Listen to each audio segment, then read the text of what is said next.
Hey, everybody. Welcome. Glad you're here. We're going to have yet another late night conversation. Should be good stuff. So glad that you're here. Let's talk. Spoken of the American century.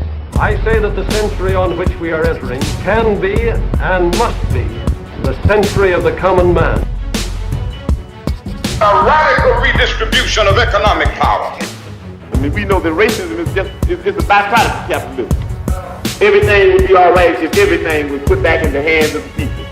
We need a government that will make sure Americans are taken care of and organize the economy to serve the people, not the profits of a wealthy few. We now have the techniques and the resources to get rid of poverty. We got to start getting out there with the people. Get out of the movement and get to the masses. We need a government of action.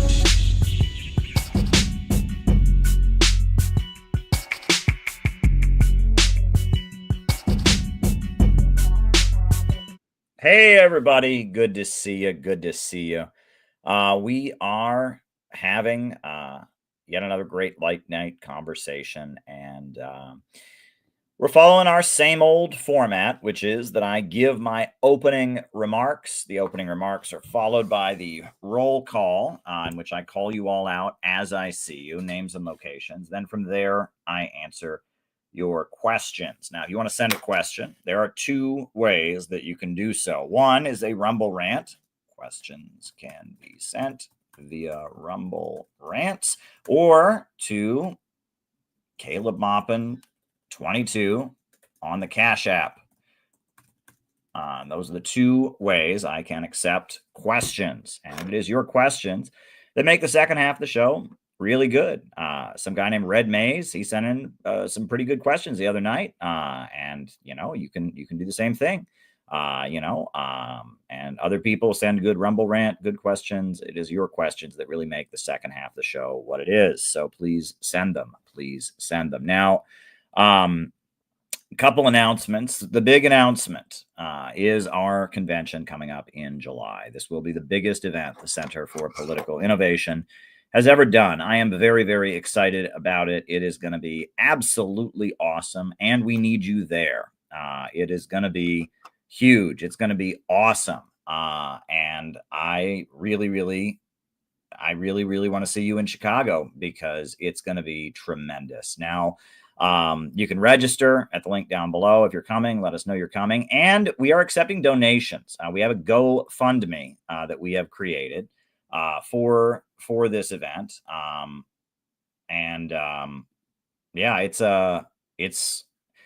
It's growing. We've raised quite a bit of money on the GoFundMe already. So let me just get you that link. But yeah, we are happy to do it. And it's going to be the biggest event the Center for Political Innovation has ever done. And I am very, very excited about it. It's going to be absolutely tremendous. And, we're planning very far in advance to make sure that we have a strong showing at our big anti-imperialist gathering. It is going to be tremendous. So the best thing you can do is come and be there. But if you cannot be there, you can always donate to the event. We always appreciate donations, and quite a few people have already donated. There's been recurring donations coming in for a while. So if you can donate to the event, that would be appreciated. There is the GoFundMe. If you can't make it, send us a donation to help cover the costs. We do have the 7-day program, and we're bringing in speakers from around the country. And so, yeah, more donations would be helpful, but try to just be there. The best thing you can do is get yourself there. If you really want to help, get yourself there. You are the best donation. You are worth more than money can buy. So get yourself to the event. Come and join us in Chicago. It's going to be absolutely tremendous. I am very, very happy about it. I'm very, very happy about it. And we've got all kinds of things to talk about here tonight. So, yeah, see you there. We are having a workshop in Los Angeles on May 24th. So if you're in the LA area, go ahead and register. You can register for the link down below. That's coming up. It's coming up, and I'm looking forward to that. So that'll be good. A lot is happening, and our organization is marching ahead. A lot has been accomplished, some of which I will be talking about tonight. So it's going to be really, really awesome. So, yeah, as I said before, the way we do these streams, first I give my opening remarks, which is whatever it is I want to talk about for the evening. Then after that, we do the roll call where I call you all out as I see you, names and locations. And then from there, I answer your questions for the remainder of the show. So if there's something you would like me to talk about in the second half of the show, send a question. You can send it via Rumble Rant, or you can Cash App me at CalebMoppin22. Either way works. So that is greatly appreciated. Greatly, greatly appreciated. So yeah, I'm just going to get right down to it. So as of today, the U.S. bombing campaign against Yemen has stopped. The USA has stopped bombing Yemen. Now, that's a great thing because the USA should not have been bombing Yemen. Obviously, if a really bad thing is happening, if it stops, it's good that it stops, but you're kind of like, well, it never should have happened to begin with. But this is better than that. This isn't just that something bad that should never have happened, right? So as we all know, the Houthis are the organization in Yemen, Ansar Allah, that are Shia Muslims, that their ideology says they must stand with the oppressed. They see the Palestinians as the oppressed. And in response to the onslaught from Israel against the Palestinians, they have been blocking ships in the Red Sea. They have erected a naval blockade of Israel, and it's a picket line, and that's in my book. I wrote a whole book. Who are the Houthis? What are they fighting for? Explaining the Houthi movement, where they came from. And at the beginning of the book, I explained that this is a picket line. It is a picket line in the Red Sea, just like the Teamsters, just like the AFL-CIO. In the history of the labor movement,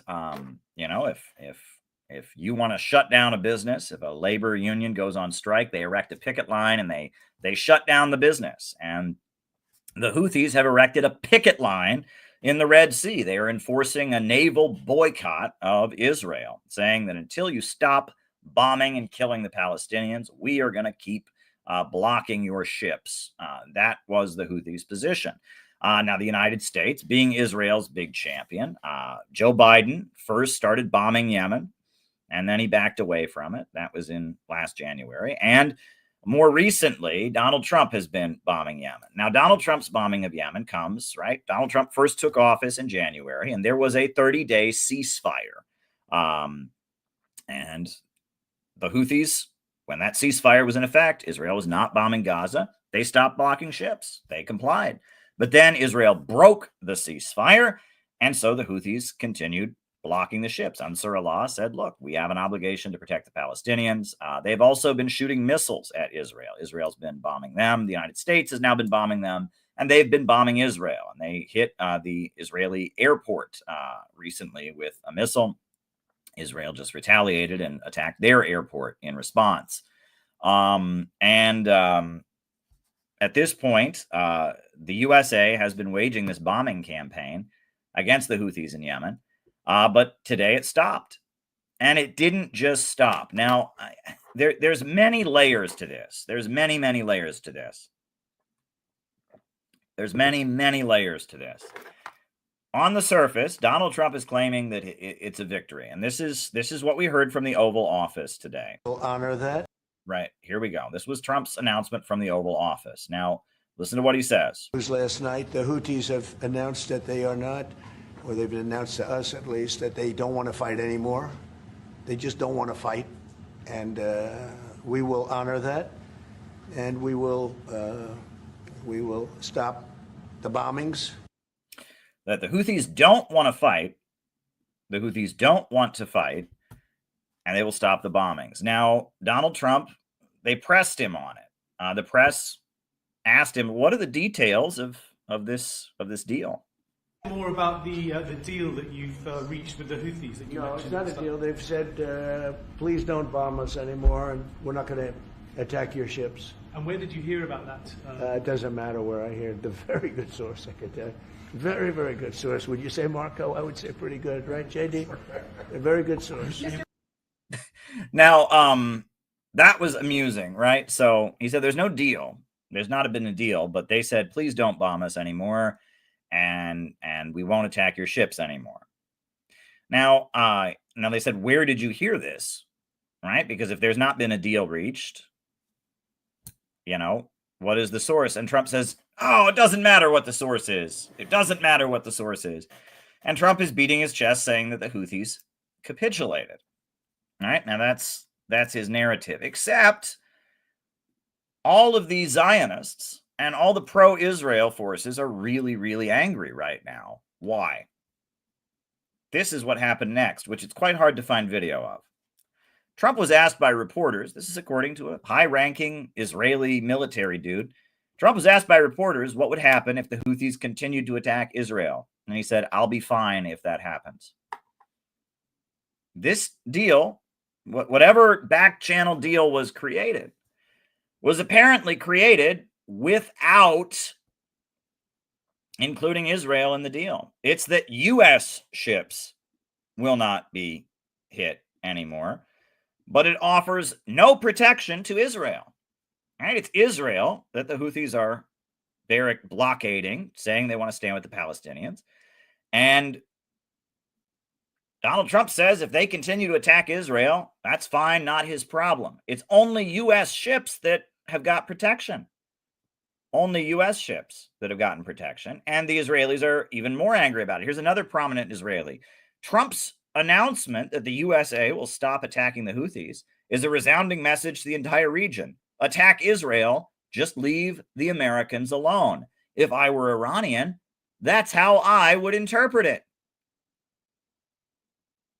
So you look at this, Israel didn't get any protection. Furthermore, it has been reported that apparently the deal was made by Wickoff, who is Trump's negotiator, who's in Oman, and he's meeting with Iranian officials, and he somehow negotiated this deal, Wickoff. And Israel is very angry. Netanyahu is pissed because Netanyahu was never consulted. So this deal that the USA made offers no protection to Israel. The Houthis can continue striking Israel. Trump says he'll be fine with that, not his concern, number one. Number two, Israel didn't even get a phone call, didn't even get consulted on the matter. And so the Houthis can continue to attack Israel, continue to, have their blockade of Israeli ships. They just can't touch American ships. America stops bombing Yemen, and Israel's on their own. Now, Donald Trump can beat his chest and he can call it a win. I got them to back down, and fine, that's what he's got to do. That's what he has to do. He's Donald Trump. He can't look like he's losing. He can't look like he's surrendering. But in reality, this is a huge win for the Houthis. They have basically had the United States recognize their right to fight against Israel. Donald Trump basically threw Israel under the bus and said, you know what, Israel, you're on your own, right? The Houthis, they can't attack American ships, but, if they want to attack Israel, that's between you and them. That's not our concern. Now, that's huge. That is huge. That is a huge victory. And what's not being reported in American media, but is widely understood, is that what happened was a U.S. aircraft carrier. That's a U.S. naval vessel that flies airplanes off of it. Huge ship. Pulled out of the region. Retreated. Because it was hit by so many Houthi weapons. And they didn't want the aircraft carrier to be sunk. So the Houthis unloaded on a U.S. aircraft carrier. And at that point, Donald Trump said to the Houthis, all right, you know what? Just don't touch our ships. You want to deal with Israel? That's not our problem. Now, Donald Trump can beat his chest and say it's a win. But the mission of the United States was to protect Israel. And the USA basically threw Israel onto the bus and said, you know what, Israel, you're on your own. You're on your own. Donald Trump knew that if this continued, there would start to be a number of American soldiers and sailors who'd be coming home in body bags. And he said, you know what? It ain't worth it. Not for Israel. not for Israel, probably for his own PR ratings. Donald Trump wants to be known as the guy who stopped wars. And if they continued to be fighting the Houthis on behalf of Israel, demanding that Israel have the right to do business and have ships come in while they're murdering Palestinians, if they continued to do that, there would start to be a body count on the American side. And Donald Trump didn't want that PR. He just didn't want that.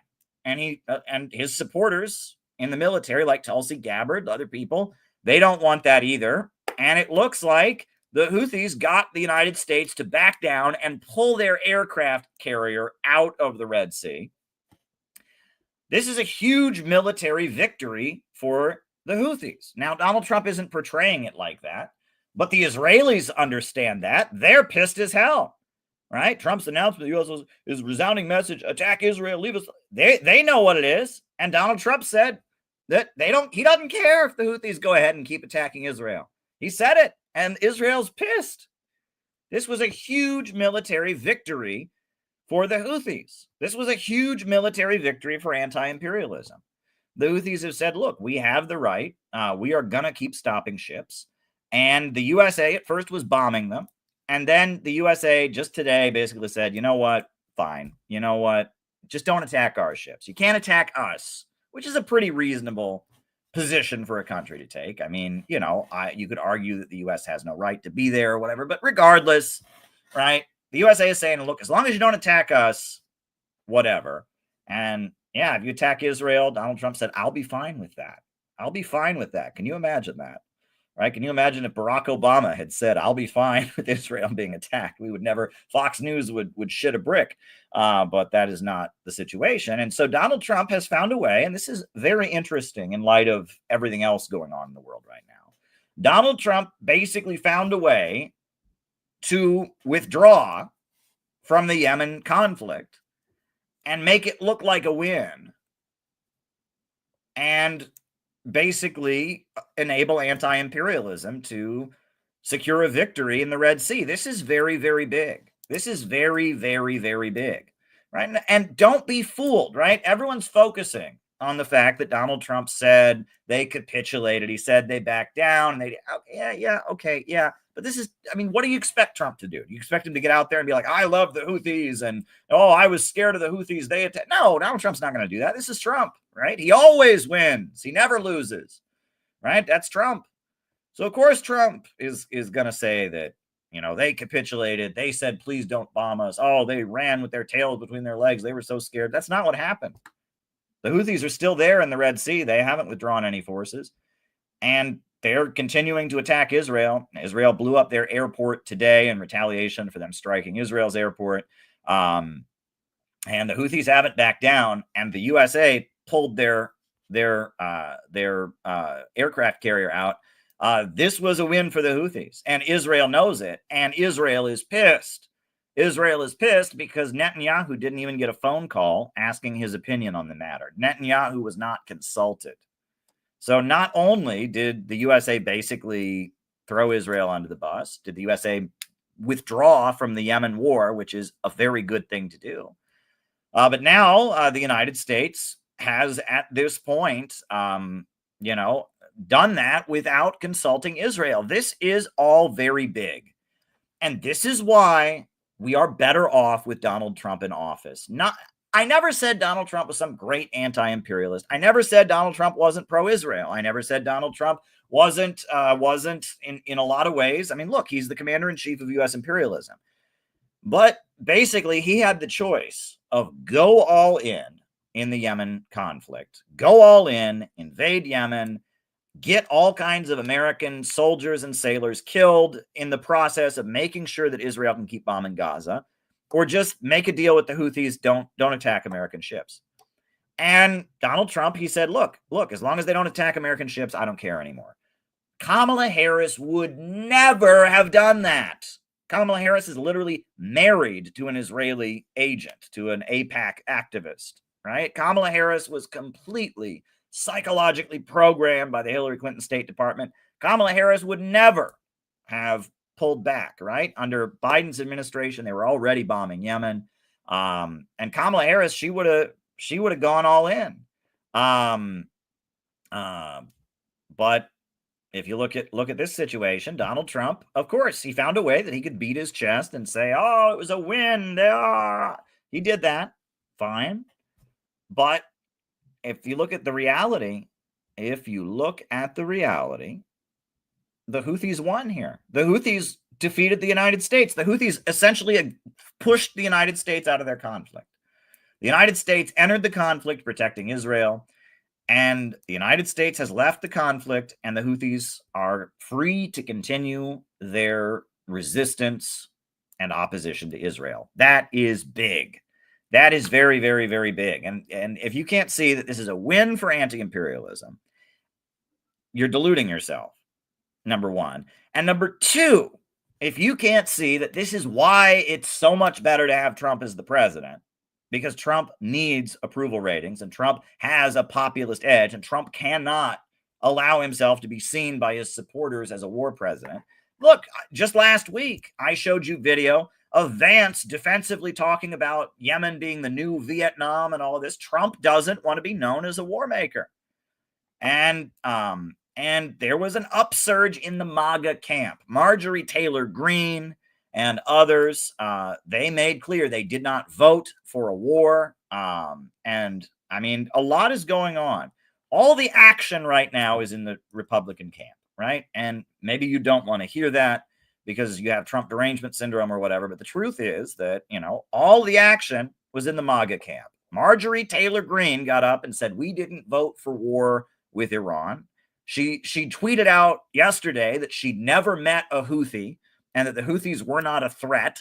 Marjorie Taylor Greene, there was a bill in the House of Representatives this week that would have made it a crime to boycott Israel. And who brought it down? Who stopped it dead in its tracks? It would have made it a crime to boycott Israel in America. Can you imagine that? What is a boycott? It's choosing not to buy a product. So basically, we would have all been legally obligated to buy Israeli products or we'd go to jail for 20 years. It was an absolutely crazy bill. Absolutely crazy bill. And it was MAGA Republicans, Marjorie Taylor Greene and Thomas Massie of Kentucky. MAGA Republicans shot down the anti-boycotting Israel law. I mean, this is big. The energy right now is in MAGA. It is in the MAGA camp. And the reason it is there, I have told you all the reason the energy is in the MAGA camp is because there is a division in the ruling class. The ultra monopolies, the big bankers and globalist imperialists, they have their agenda. And Trump is aligned with a number of capitalists that are tied in with the more domestic economy. There is a division within the ruling class. Donald Trump represents one faction of the ruling class that is at odds with another faction. And when there are divisions within the ruling class, that creates an opening for the people. And we saw Donald Trump withdraw from the Yemen war. The USA is no longer fighting the Houthis. That is huge. And it appears that was done by Wickoff, who is Donald Trump's negotiator, who is in Oman negotiating with Iran right now. That is big. Now, I wrote this book, Who Are the Houthis? What Are They Fighting For? And right now we are distributing thousands of copies of this book throughout the Chicago area to build for our upcoming convention this summer. And this book that I have written, goes into the history of who Ansarullah are, who the Houthi movement are, how they are an anti-austerity movement that is fighting for the working families of Yemen, the religious roots of their Shia tradition, standing with the oppressed, Imam Zaid, who was shot through the head with an arrow as he built a movement of poor people, and that this moment, this is a good moment. Trump has done a lot of bad things since he's been in office. No way around that. But this is a moment where Trump is doing the right thing. He withdrew from the Yemen conflict, and he did it in a way that basically said to Israel, yeah, you're not our concern. We're not going to have Americans die for Israel, right? It's one thing, yeah, we bombed Yemen. Yeah, we give you lots of weapons. But you know what? It's getting to the point that some of our people are going to die if we keep fighting these Houthis. They almost sunk our aircraft carrier. So you know what? We're out of here. We're done. As long as they don't attack us, we're done. Now, that is huge. That is huge. That is huge. That is very, very huge. And it's huge, and it's important, and it's a big, big moment. It's a big, big moment, and I would like people, to understand what's happening here, because this is very, very big. Um, and and that then brings me to something else that Donald Trump said. This is something else that was said today by Donald Trump. Now, I I wish I had enough inside knowledge to be able to say for sure what this is. I really, really wish I knew I could say, I could nail on the head what this is, but I can't. However, I can guess, and I will optimistically guess about what this is. This was Donald Trump at the Oval Office today. Have maybe before we're going to, as you know, the Middle East, Saudi Arabia. We're going to UAE and Qatar, and that'll be, I guess, Monday night. Some of you are coming with us. I think before then we're going to have a very, very big announcement to make, like as big as it gets, and I won't tell you on what, but it's going to, and it's very positive. I'd tell you if it was negative or positive. I can't keep that up. It is really, really positive. And that announcement will be made either Thursday or Friday or Monday before we leave. But it'll be one of the most important announcements that have been made in many years about a certain subject, very important subject. So you'll all be here. Yeah, big, big announcement coming before Donald Trump heads to the Middle East, right? He's headed to the Middle East for an official visit.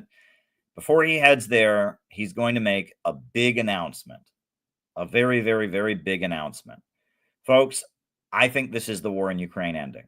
I don't know. I have no way of knowing, but based on the way he's talking, I think this is the war in Ukraine coming to an end. And wow, that will be amazing. Right as the Victory Day celebration is happening, with Russia having its big celebration for marking the victory over fascism when America and Russia were on the same side.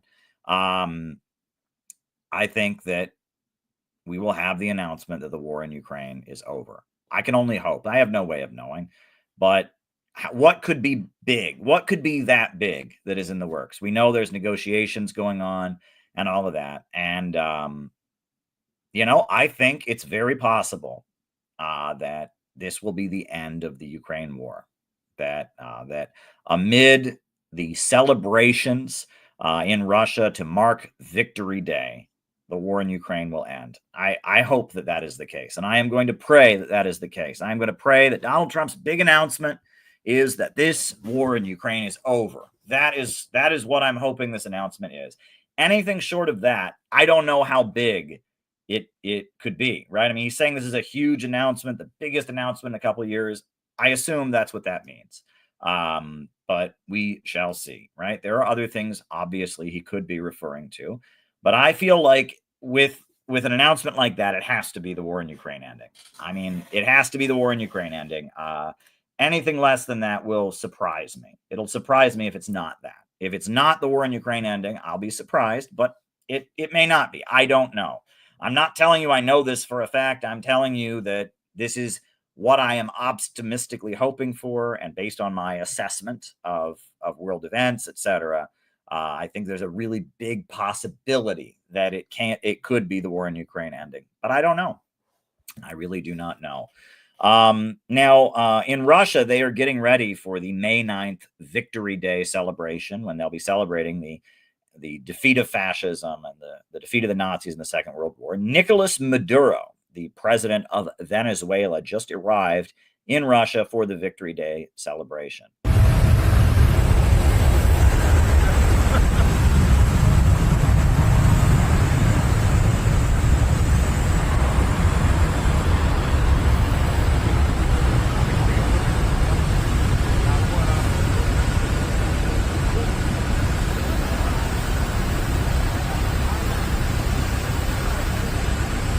And this Victory Day celebration is really going to be something else. As Reestablishment is pointing out, they've built a model of the German Reichstag building that they're going to reenact the storming of it. Xi Jinping, the president of China, is going to be there. Ibrahim Traore, the president of Burkina Faso, is going to be there. It is going to be a collection of world leaders who are friendly to Russia, and they're going to be gathered in Moscow in Red Square for a huge military parade. Vietnam has a bunch of soldiers there that have been marching and practicing, and the Chinese military is there, and it's going to be quite an event. And it's going to be a very high security event, from what I understand. And that it should be, right? And Ukraine is threatening it. And this is a lot. A lot is happening. But in the lead up to Russia's huge Victory Day parade and celebration, my hope is that Donald Trump's big announcement that comes out of the Victory Day celebration is that the war in Ukraine is ending. That is my hope. And if that happens, I will be absolutely overjoyed with that being the case, because you know that our organization, the Center for Political Innovation, we have been on the forefront year after year since 2022. We have been demanding that this war end. That is what we have been demanding. And we have been the main voice. Nobody in America has done more than the Center for Political Innovation. There are people around the world who've done more, absolutely, right? But in America, we have been the main voice for peace with Russia in Ukraine. We had a conference as soon as this war began, as soon as the special military operation began.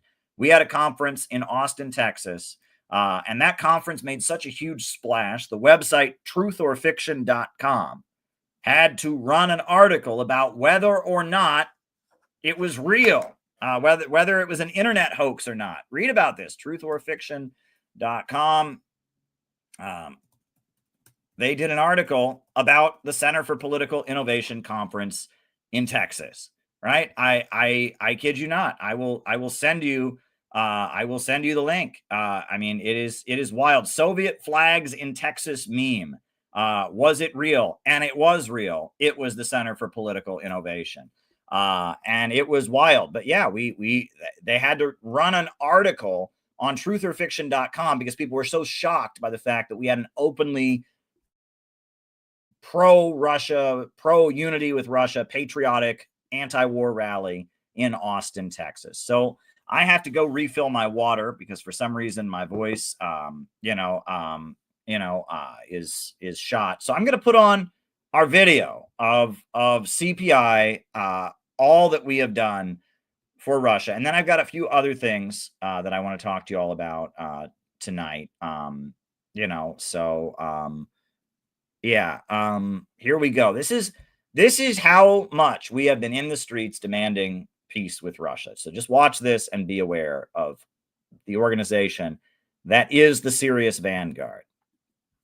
Russia is not our enemy. Russia is not our enemy. Russia is not our enemy.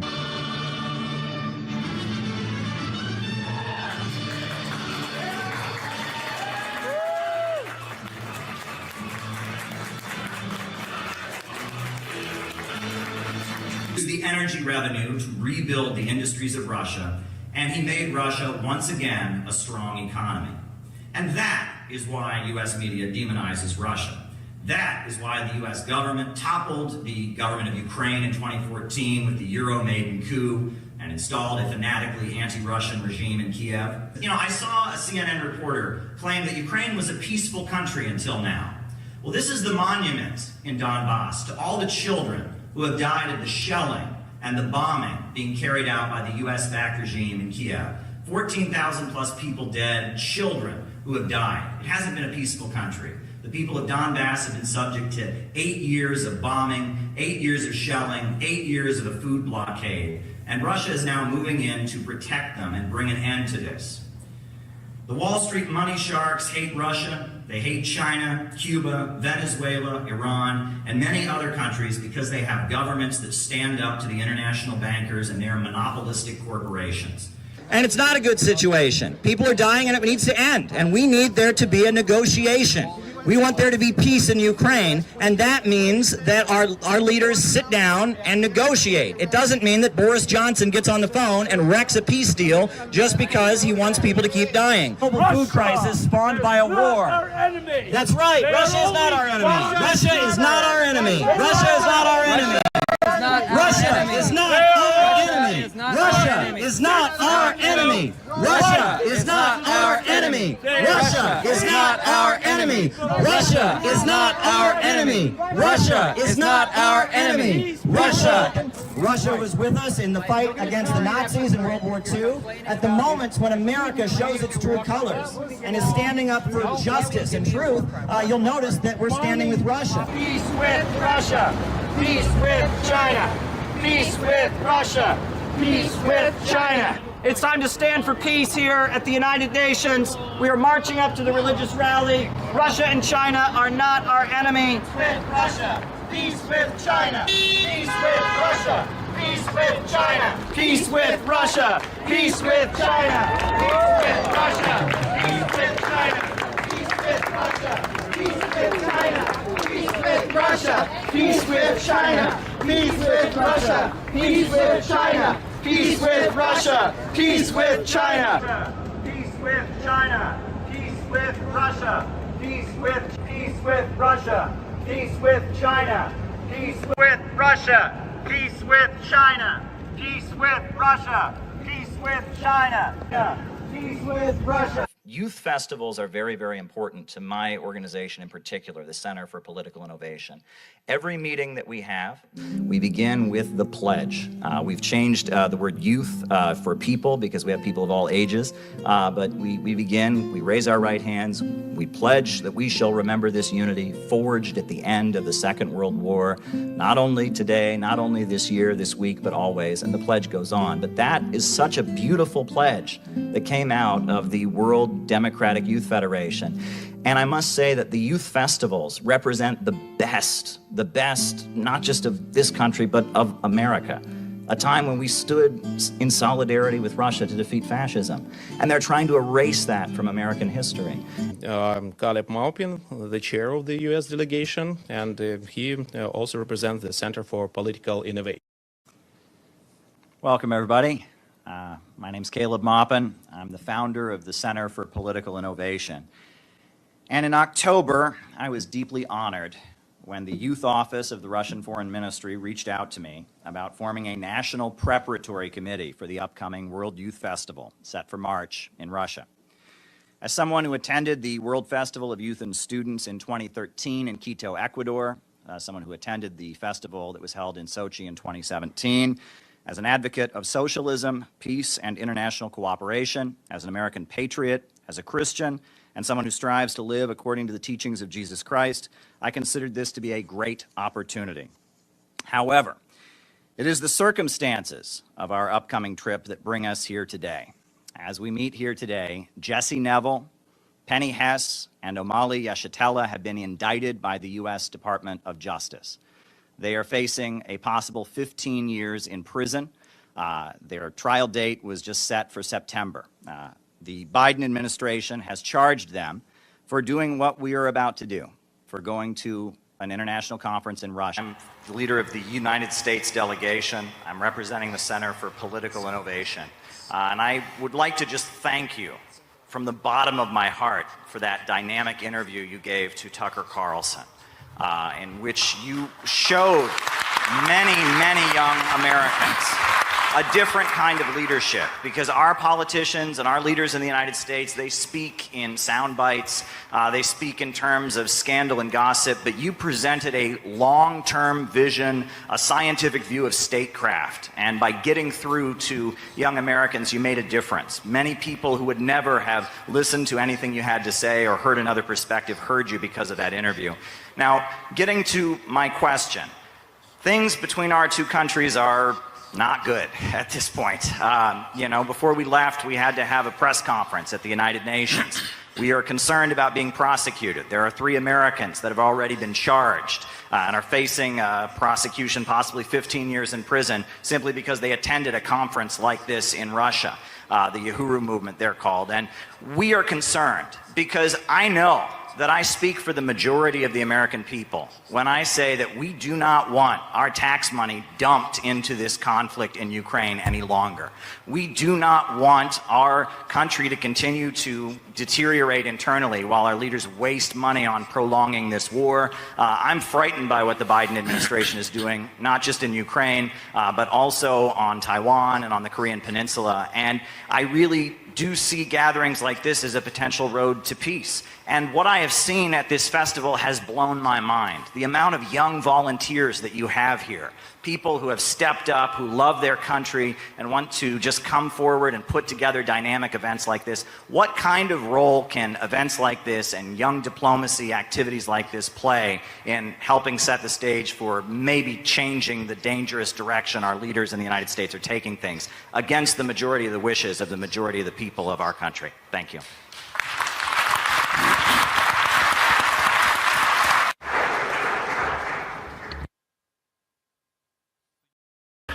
The United States of America is a huge and unique country. In its own way, over 300 years, in just 300 years, which is a small period of time compared to our history, but thanks to the talents of the Americans, it became a superpower, which is an obvious fact. We know outstanding American politicians, we know outstanding American business people, cultural activists, which is an obvious fact. We used to be allies during 2 world wars as we fought Nazism and fascism. What happened recently? After the war, after the alliance, the United States and the Soviet Union started dividing the world, and they did so successfully. And based on this balance of powers, they created international relations and created a modern system of international law. Then the Soviet Union ceased to exist for a number of reasons. I will not go into detail, but they were mainly internal reasons. There is one superpower remaining, represented by your country. The way your elites use this monopoly to global domination is dubious. In my opinion, the United States failed to bear this burden of responsibility that they happen to bear. They created monopoly, strengthened it. I don't mean the American people, I mean the ruling elites. While strengthening their monopoly, they soon faced a situation where the overwhelming majority of countries disliked it. And so, step by step, it became obvious to everyone that there is resistance to the forming global order.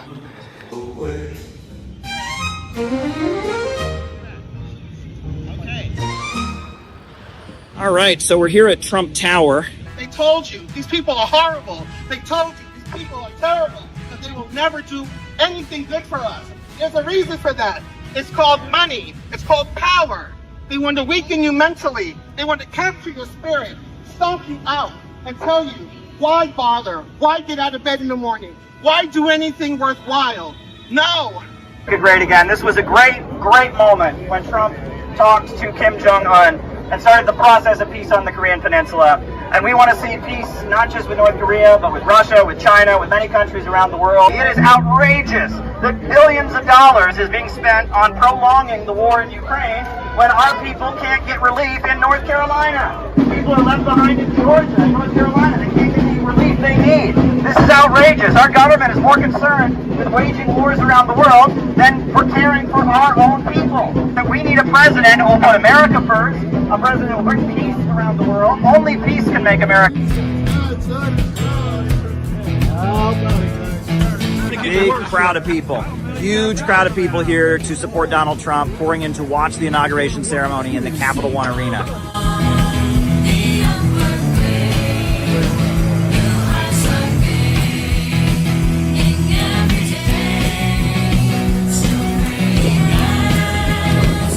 Yeah, this set up here and over there. How you feeling? How you feeling? I'm good. I'm good. It was fun to pass out pamphlets at the hotel there. Everybody was asking for more. Great. Yeah. Excellent. We need to heal America as well. We need to pray for America. We need to make our country great again. We need to take over. The people need to take over to make our country better again. And I hope Trump can help us with that. Donald Trump for one of the greatest moments of his first presidency, when he went to a country that America has technically been at war with since the 1950s and gave peace a chance. We want to make peace around the world. We're here in front of the Spoon Bridge in Minneapolis to support peace talks between Russia and Ukraine. We have confronted our government multiple times. We don't need this war. You know, we might not agree everything what Trump is doing, but we need peace. I don't want my child to be going in a war that's not ours. Our tax dollars not coming in our country. You know, the infrastructure is crappy. There's holes all over Chicago. You know, I'm sick of it. A few people walking by, they look at the banner and they're trying to figure out if we're on the red team or the blue team, and they can't quite figure it out. Well, we're not on the winning team. We're on the team of the American working families. We're on the team of the American people. We're on the peace team. That's what team we're on. Talks between Trump and Putin are the most important thing in the world right now. Way more important than anything these stupid rallies have been demanding. Hands off this, hands off that. We need hands off the thermonuclear button. People have been very excited to hear something that isn't directly partisan, but rather demanding things that they need and want as people. It seems to me like people are very receptive of a message that is less oriented towards telling them which team to vote for. Hands off the button. Hands off the button. Peace with Russia, no war with Iran. Peace with Russia, no war with Iran. Peace with Russia, no war with Iran. Hands off the button. Take it down.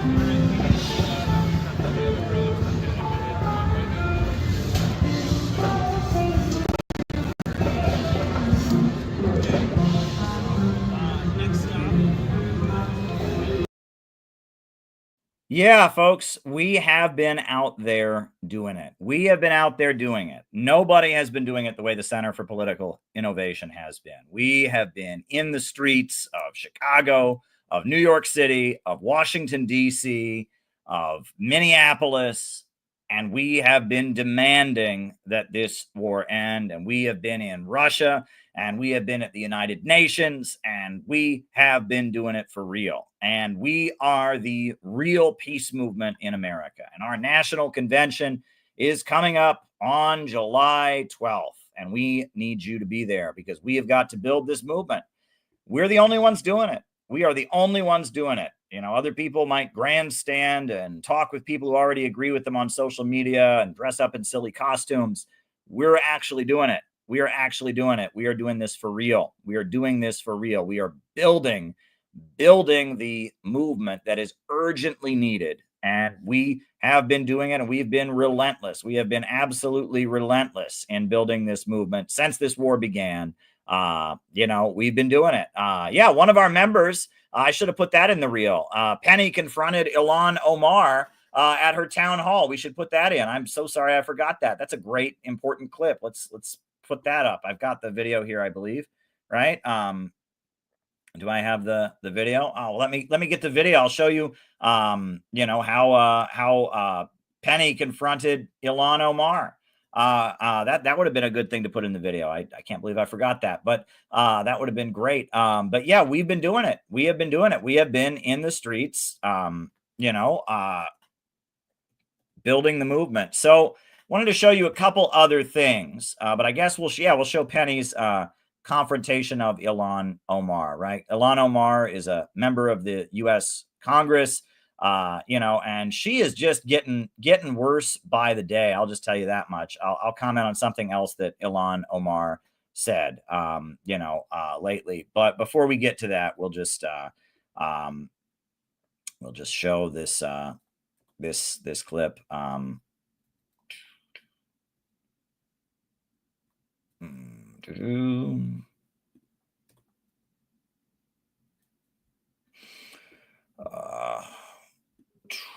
we'll just show the clip of Penny. Hold on. Hold your horses. Hold your horses, as they say.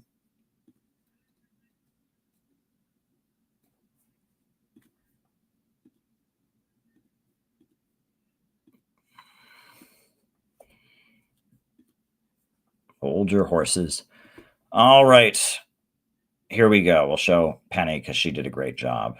She did an excellent job confronting Ilhan Omar. I can just get the video to come up. I don't know why the video is being weird.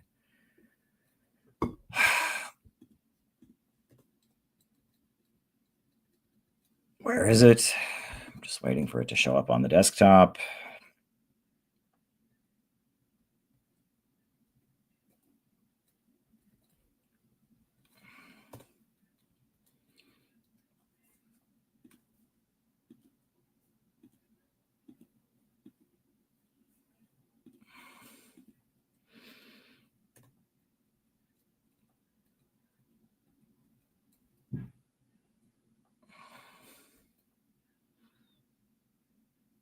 This is very, very odd.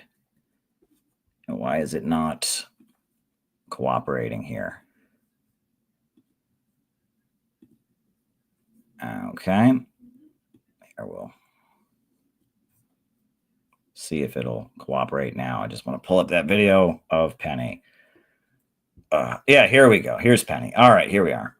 I'd like to know, as American people, why you continue to support sending billions of taxpayer dollars to Nazis in Ukraine to start a nuclear war with Russia. China is not our enemy. I need you to leave, please, ma'am. China's not our enemy. Russia's not our enemy. No more money for rich men's wars. Take your stuff. No more money for rich men's wars. No more money for rich men's wars. No more money for rich men's wars. No more money for rich men's wars. It's a good point, Democrats. Good evening, everyone. I'm Hennepin County Commissioner Irene Fernandez. Yeah, that was great. And that's another thing our members have been doing. I mean, Center for Political Innovation, we are the organization that is the peace movement in America. We are the Peace with Russia movement. Nobody is doing anywhere near the work that we are doing on this issue. Speaking of Ilhan Omar, right, I got a couple more things to talk about before we do our roll call and stuff like that. So this is Ilhan Omar recently. And this is an example of, I've been warning you all about the danger of an American years of lead. I have been warning you all about that. This kind of comment is exactly that, right? And you know, look at this, right? Look at this comment. This is Ilhan Omar. A lot of conservatives in particular would say that the rise in Islamophobia is a result not of hate, but of fear, a legitimate fear, they say, of quote-unquote jihadist terrorism, whether it's Fort Hood or San Bernardino or the recent truck attack in New York. What do you say to them? I would say our country should be more fearful of white men across our country, because they are actually causing most of the deaths within this country. And so if fear was the driving force of policies to keep America safe, Americans safe inside of this country, we should be profiling, monitoring, and creating policies to fight the radicalization of white men.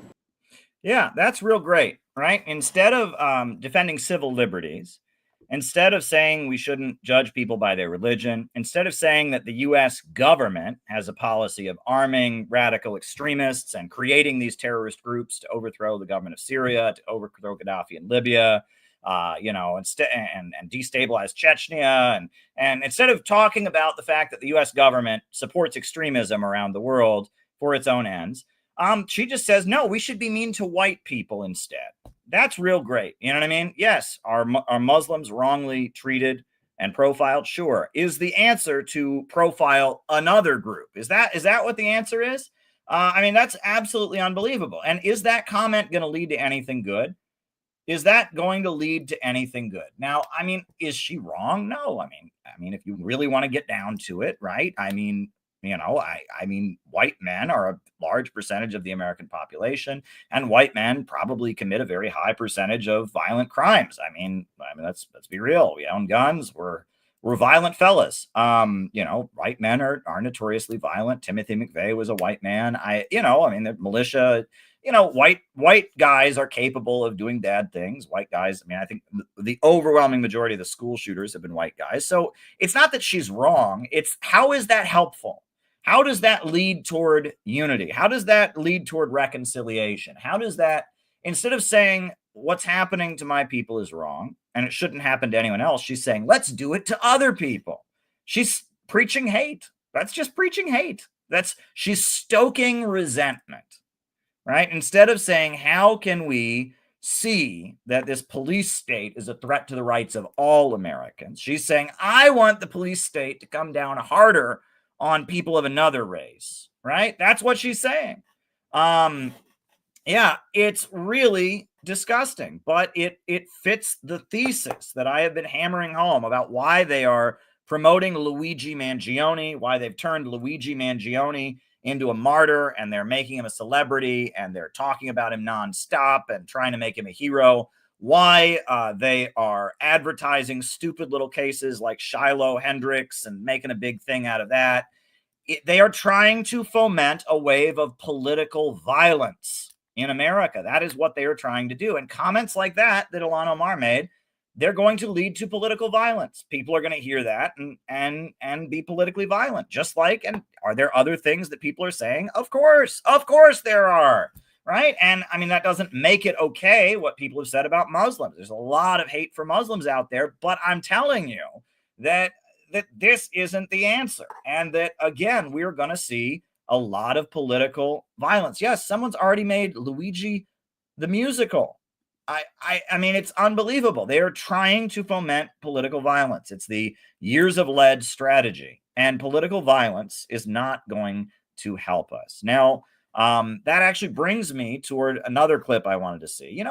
Medea Benjamin, I've met her many times in my life in Washington, D.C. I met her in Iran. I was at a conference with her in Iran, and, we don't agree on everything, but she is an anti-war activist who is playing a very good role. And this is a clip of a recent exchange that Medea Benjamin had with a group of pro-Israel Zionists, Christian Zionists on Capitol Hill. She had a heated argument with a group of pro-Israeli lobbyists on Capitol Hill. And this was the exchange. So here we go.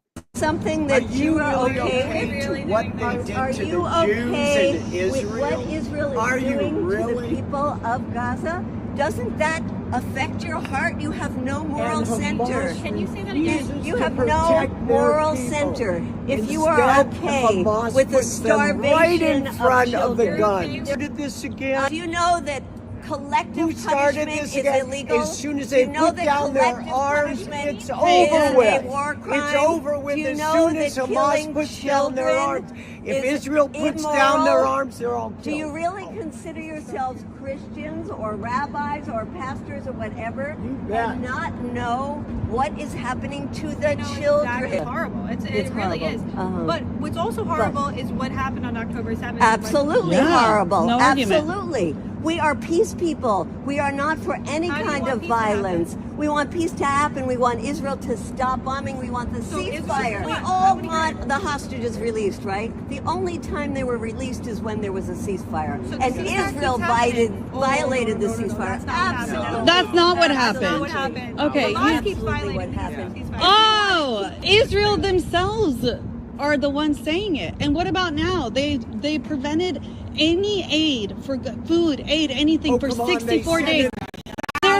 There are thousands of trucks waiting at the border right now.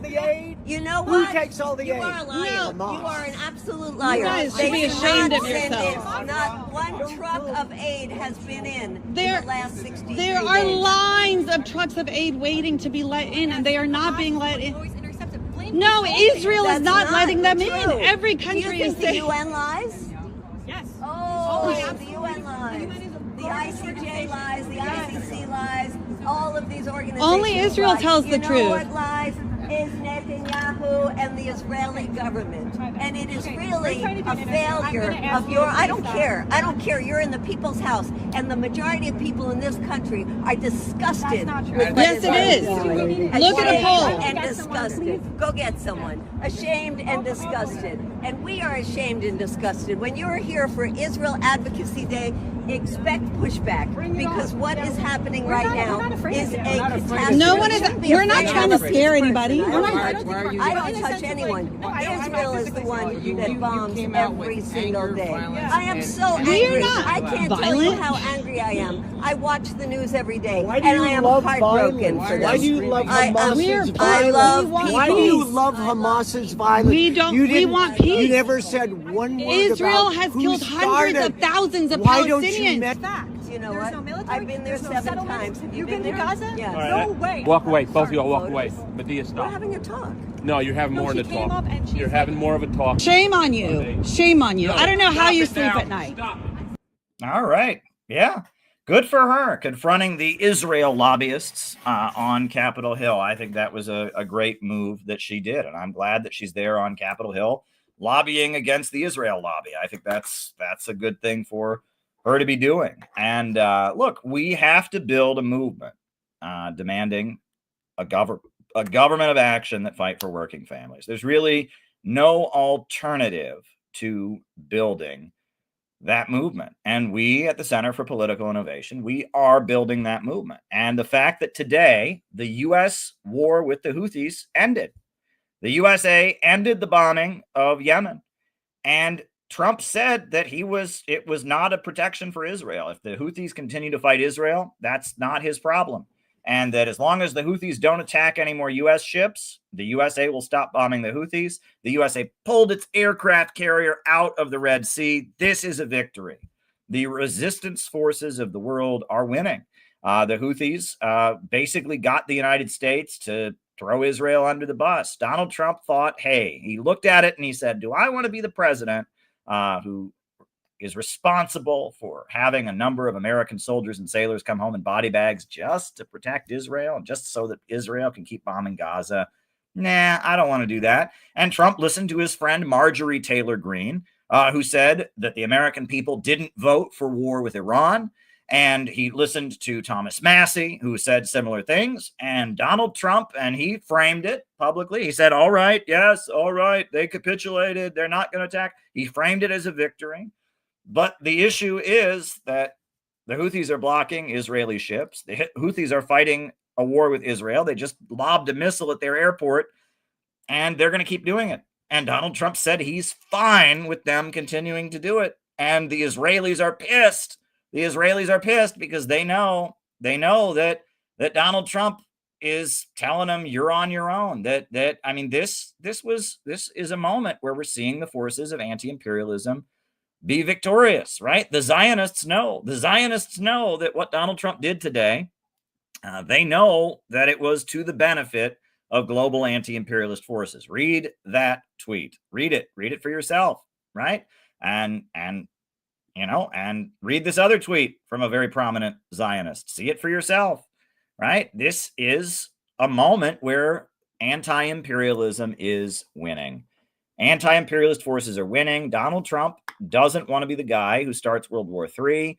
And for whatever reason, he just said, you know what? He pulled back. And as somebody who has written a widely sold and scandal-provoking book about Kamala Harris, I can guarantee you Kamala Harris would not have done what Donald Trump did. Kamala Harris would have been all in for Israel. There would be a number of American soldiers and sailors dead. There would be more U.S. cruise missiles and aircraft carriers piling into the Red Sea right now. But we have Donald Trump, who is a Bonapartist, who is at odds with the majority of his own class, representing a certain faction of the ruling class. And Donald Trump made the decision to pull back. And that is a good move. All right. And that's not because Donald Trump is a good guy and Donald Trump's never done anything wrong. It's because there's a division in the ruling class, and that all the energy right now, and I will repeat what I said earlier, all the energy right now, all the opposition is coming from the Republican side. During the Bush years, the Republican side was solid. There was nobody on the Republican side except for like Ron Paul, who was against the war in Iraq. They were all lined about all Republican media. Everything Republican was for the wars, and it was only on the Democrat side that you had opposition. Now that has flipped, and now it is only on the Republican side that you've got Marjorie Taylor Greene, you've got Tucker Carlson, you've got Thomas Massey, you've got people speaking up and opposing these wars. You've got the Libertarian Party and Angela McCurdle, my good friend, who invited us to the convention to be in the room when Trump spoke, and it's really, really amazing. It is really, really amazing to see that on the Republican side, it's not a matter of them doing good. It's a matter of them being a balance of forces. Yes, there's Candace Owens also, right? There is dissent against the war machine on the Republican side. And if that's where the action is, that's where we need to be, right? And, Democrats are in a robot, orange man bad cult, in a Trump derangement syndrome cult. Orange man bad, Russia bad, me need more wars. That's the Democrats. You can't talk to them. You can talk to Republicans. And because you can talk to Republicans, that's where we're going to be. I strongly, obviously disagree with the Republicans. I think that we need a government of action that will fight for working families. I don't believe in deregulation. I don't believe in so-called free markets. I was thinking the other day, free markets are the perfect excuse not to do your job. Because governments historically have the job of managing the economy and making things better. The Constitution of the United States says to provide for the general welfare and ensure domestic tranquility. That's in the preamble of the U.S. Constitution. It says that, we should expect the government to be making our lives better. But our government doesn't do that because of free market economics. It's the perfect excuse. I was thinking, imagine you had a job, right? And your job was to sweep the floor. And your boss said, go sweep the floor. And he went away and he came back and he said, why didn't you sweep the floor? And he said, oh, well, I've got a professor from the economics department at PragerU.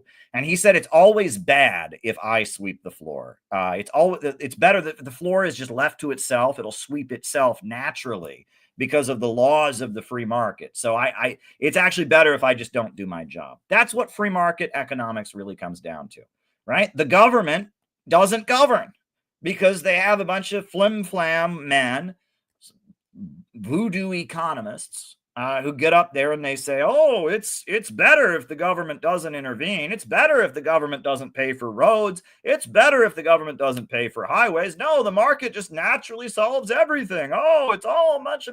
And it's the perfect excuse. The government doesn't have to govern. They don't have to engage in statecraft. That was the word. When I spoke to Russian President Putin, you heard me thanking him for his interview with Tucker Carlson, because I said he showed young people in America a new form of statecraft, governing, ruling, improving society, right? The notion that the state has an obligation to improve the lives of the people. And libertarian, flim-flam, free market economics has been pandered about throughout the United States. It says, oh, no, there's no reason. There's no reason. No, the government has no obligation to improve people's lives. Oh, no. And and it's a bunch of malarkey, right? And it falls apart like a house of cards. And I had a debate with two of these guys, and if you saw my debate with Pasta, and where Pasta had me debate Spike Cohen and Dave Smith from the Libertarian Party. And they were pushing this free market stuff. And it doesn't stand up to facts, right? They say that monopolies would never exist if it wasn't for the government. That's absurd. The monopolists themselves, have worked to pass antitrust legislation. They don't seem to understand. They don't acknowledge that gluts on the market happen and that the market becomes glutted with products and prices go down. Why do you think the U.S. government is buying billions of dollars of cheese and burying it in a cave? Because of a communist conspiracy? No, that's to keep the price of dairy high because the free market leads to gluts of overproduction. The free market doesn't work. It does not work. After the fall of the Soviet Union, They imposed radical free market policies, and you can read all about it in Naomi Klein's great book, The Shock Doctrine, and they'll tell you how disastrous it was. And in the 1970s and 80s and 90s in Latin America, they imposed radical free market policies, and you can read about how disastrous it was. Austerity economics does not work. You cannot cut your way into economic growth. Let me repeat that, because it's a statement that I feel like it's kind of basic, and I've got all kinds of economics books behind me that got into the great detail about that, and I feel like it's a pretty basic thing, but it's something that's been lost. You cannot cut your way into economic growth. Economic growth comes from having more, not from having less. You cannot cut your way into economic growth. It just doesn't happen. If you cut off food stamps to low-income families, those low-income families then don't buy that food, and then the agribusiness corporations don't sell that food. If you cut the jobs of government employees, and all kinds of government employees who were getting a paycheck and paying their bills don't have a paycheck anymore, where does that money come from? Then they're not spending that money anymore. The idea that if you create tax cuts for billionaires and you cut the taxes on the ultra wealthy, that creates economic growth, it doesn't work. And the reason that it doesn't work is because when people are that rich, they tend to only, the bulk of their money, they only spend it if they can get a return on their investment, right? You and I, yes, we spend more money when we have more money. But ultra rich people who have a huge amount, we're talking the billionaires don't spend more money when they have more money. The billionaires only invest their money when they can get a return on their investment. That's how it works, right? Yes, if you are spending your own money to survive, you will spend more of it if you have more of it. If you are a billionaire and you've got more than enough to survive and you're very comfortable and you've already got 3 houses and 5 yachts, you don't spend more if you have more. You just sit on what you've got, and you only reinvest your money if you can get a return on the investment. So the idea that we'll just give tax cuts to rich people and we'll just cut the government in order to make sure that the tax rate is very low, and then everyone will have spending money, it doesn't work that way. The foundation of an economy is the infrastructure. The only way you can have a strong economy is if the electricity works. And if your power grid is falling apart, like it is all across the United States and in Western Europe lately, if you're always having power outages like they are in California, then that's not going to be a strong economy. If the lights don't come on, you can't do business. If you don't have decent roads, if you don't have good, decent roads, it's very hard for people to drive to your store and do business. The foundation of an economy is infrastructure. Power plants, roads, bridges, hospitals, schools, right? And if you're not investing in the foundations of the economy, which are the infrastructure, and you're letting that go to squalor, the result is that society becomes poorer. It becomes harder and harder to do business. There's less spending money in the hands of the people, and you sell less products, and the ability of people to do business goes down. That libertarian economics is a perfect excuse, right? It is an excuse for the government not to govern. The government doesn't have to govern because they've got some professor who says, well, actually, the free market can just take care of it by itself. We'll just sit back and let the market do whatever it wants. It's a great idea. No, I read Adam Smith, and if you just, do nothing, and everything will work just fine. And it's absolutely wild. The U.S. Constitution mandates that we have a post office. Why? Because an essential part of doing business is mail. You have to have mail. But yet there are all kinds of people in the U.S. government that would like to privatize the U.S. Postal Service. Well, there's a reason the U.S. Constitution mandates that there is a government-owned postal service. Why? Because a private corporation could give favorable treatment. The idea is the mail is supposed to be equal. It's supposed to provide equal service to equal people. It's a government institution. It's not trying to make a profit. It's just trying to make sure that the mail gets delivered, and it's in the Constitution. But yet there have been privatization pushes against the post office. They've been going after postal workers' benefits and wages. They've been closing delivery letter carrier stations. And I mean, it's absolutely outrageous, right? The free market stuff is bull honky. It's bull honky, and it's bull honky, and it's all premised on the big lie, which is that communism never achieved anything. And that's one thing that libertarians they just can't deal with, is that they always get defensive, because when I'm not there, they all say, oh, communism never worked anywhere. Everyone just starved and was miserable. There was no economic growth. That's just not true. When I'm in the room, they don't say that, because they know I'm prepared to debate against that. And they know that and so they dishonestly, they don't bring it up when I'm in the room. But no one would ever be a libertarian, and no one would ever consider radical free market economics if it wasn't for that. If it wasn't for the big lie, the myth of the 20th century, that communism just never worked, never had any successes, no one would ever buy into this notion that, oh, we just get the government out of the economy and we'll have economic growth. It doesn't work that way. I mean, look at China, right? They are now the second largest economy in the world. And you're telling me communism has never done anything, right? Who were the first people in outer space? Who invented the mobile phone? How did Russia become an industrial superpower in the 1930s? Oh, it just never worked. It just never, everywhere they've ever done it, everyone's just starving poison. And it's just not true. It's just absolutely not true. And the myth of the 20th century, that somehow you can't have a state-run economy, you can't have an economy that is centrally planned, that is bull honky. And without that lie, there would be nothing. There would be nothing to persuade people to believe in this free market flim-flam stuff, right? We need a government of action that fights for working families. That is what we need. We don't need a free market regime. We need a government of action, but it's going to be difficult for the low income, the lower level capitalists to figure that out, because they see the government as working with the big monopolies and working to implement degrowth policies that cut into their profits. We have a strange task ahead of us, but ultimately we have to build the anti-monopoly coalition to fight for a people's government, a government of the people, an anti-monopoly coalition, a government that empowers the small business owner, that empowers working people, that empowers different communities, that builds infrastructure, that invests in the population.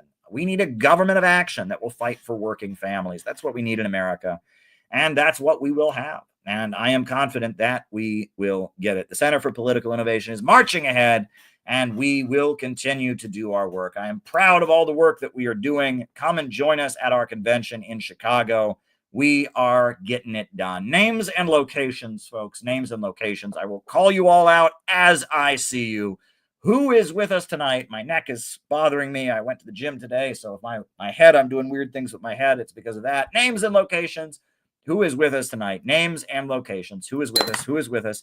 Names and locations, folks. Who is with us tonight? We got Bob Troy in New York. Welcome, Bob Troy. Good to have you. Jenny in Cincinnati. Carl the Trinket Man in Washington. He's a what? He's a what? He's a trinket man. And he sells clarinets to the kids in the town with the big trombones and the rat-a-tat drums.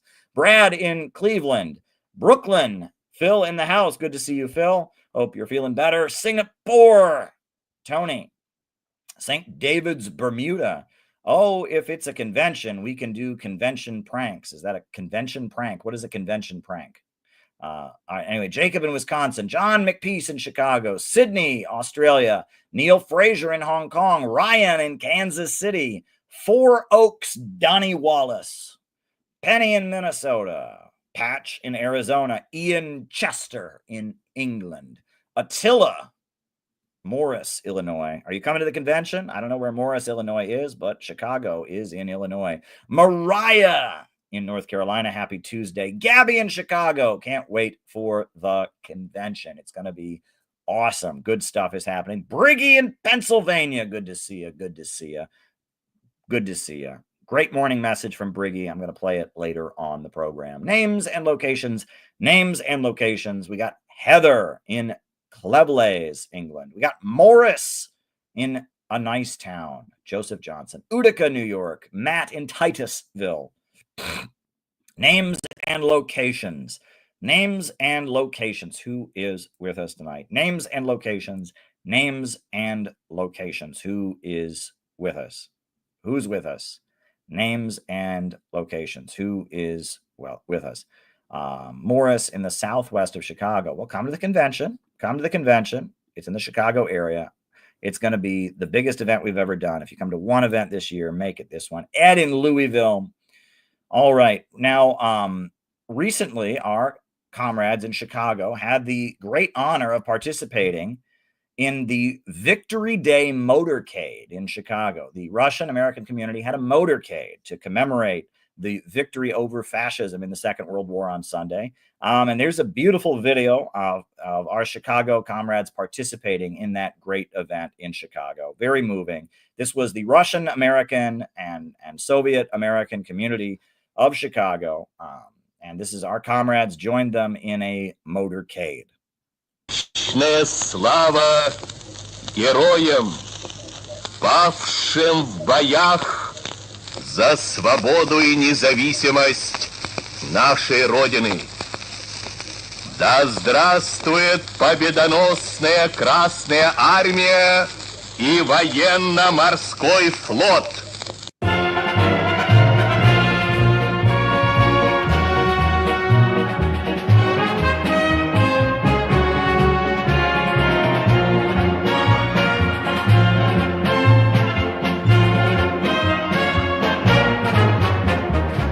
День Победы, как он был от нас далек, как в костре потухшем таял уголек.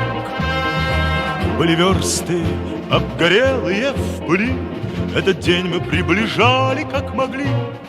Этот день Победы порохом пропах. Это праздник с сединою на висках. Это радость со слезами на глазах. День Победы, День Победы, День Победы. Yeah, that was our comrades joining the motorcade. Absolutely awesome. I almost said awful. Absolutely awesome. Absolutely awesome. And I'm really glad they did it. I think that is absolutely tremendous to see flags like that in the streets of Chicago, etc. Very awesome. Very, very awesome. Glad that they did it. I am very, very glad. Also, we did recently have a great morning message from our member Briggy. And she gave a morning message. And every morning we have morning messages on the CPI YouTube channel. Dan has been doing a great job. Dan in LA has been running our morning messages, and he's been doing a great job managing the morning messages. So yeah, this is Briggy's morning message. And I'm gonna put it on here. Morning message 334 from our member Briggy. So here we go. Hold on.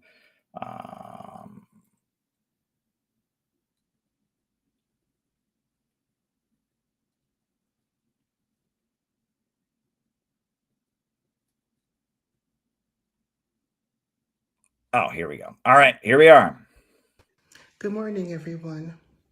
I want to start off this morning's morning message with a quote from Karl Marx from his book Capital. Commodity fetish is the original sin of capitalism. What did he mean by that? How does it resonate even today, over 100 years later? Well, the oligarchy tour that Bernie Sanders is on represents that quite clearly, at least in my opinion. I'd like to explain a little bit why and how those two things go together, how those two things can't be separated from one another. When Marx talked about commodity being a fetish, I believe, and that why we are so invested in giving value to things that labor creates instead of giving the value to labor, that the capitalist class has talked us into believing that the items that we create have more value than the people who create them. And that's labor. That's us. Without labor, you have no capital. You have nothing to buy, nothing to trade. You have none of that. So we are where it begins. We are where it ends. And the capitalist class go out of their way to make you believe that the things you create, like a $38,000 Hermes Birkin bag, has more value than the people who created that bag. Labor. Labor is where it begins and ends. Now, how does Bernie Sanders factor into what Marx was talking about?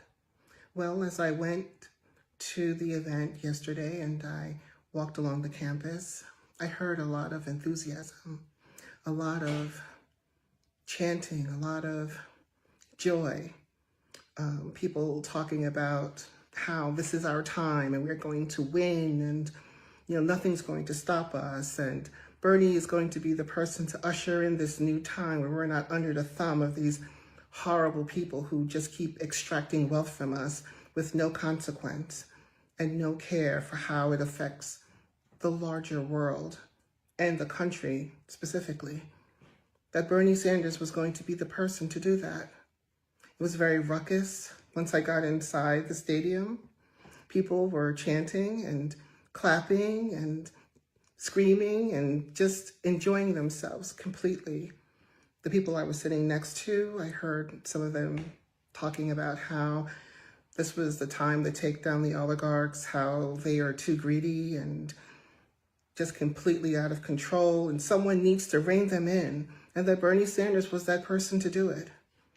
Well, they introduced Bernie Sanders after a couple of people spoke and got the crowd really wound up and really, really excited.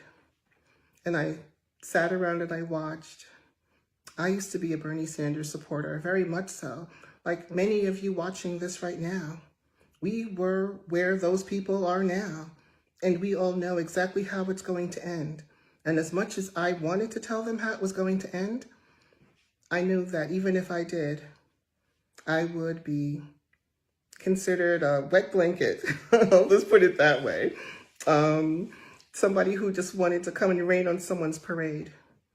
Those people will find out, as we all now have found out, that the oligarch tour is basically to get ahead of the disappointment that is taking over the country as a result of unfettered, unchallenged greed and financial pain that people are feeling in the country. It was really the feel-good tour, in my opinion. Bernie Sanders got up and said as usual, we shouldn't have people, poor in this country, and the billionaires and the millionaires should pay their fair share. I'm so horrible at impressions. I think you kind of know that, but you've heard it all before. You don't need me to tell you. So, how does Bernie Sanders and what Marx was saying about the commodity and turning those into a fetish affect us as a country? Well, Bernie Sanders was sent out to let everyone know that they're going to be fighting for them, the proletariat, that they are going to speak for the proletariat, and they're going to wag their fingers at the oligarchs and say, cut it out. People need health care. They need a living wage. They need an education that they can turn into something real. They need to create a legacy. Capitalism does not allow you to create legacies. You're too busy fighting against it in order to build anything. You can't do both at the same time. Exhaustion will take over. So, commodity is the original sin of capitalism.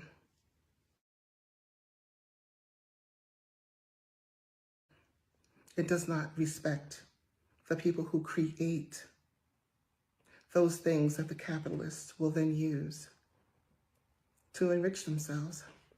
And to be quite honest, it's really not their concern. They really don't care, because if they did, they would already be doing it. Bernie Sanders was there telling everyone that it was going to be the opposite of that. Instead of telling them the truth, as I heard it, I believe that if he had a strong message, a real message that was truthful and honest about the state of the political landscape of the country, those people would have been behind him, just as I was behind Bernie Sanders. But now that I have a clearer understanding of what it is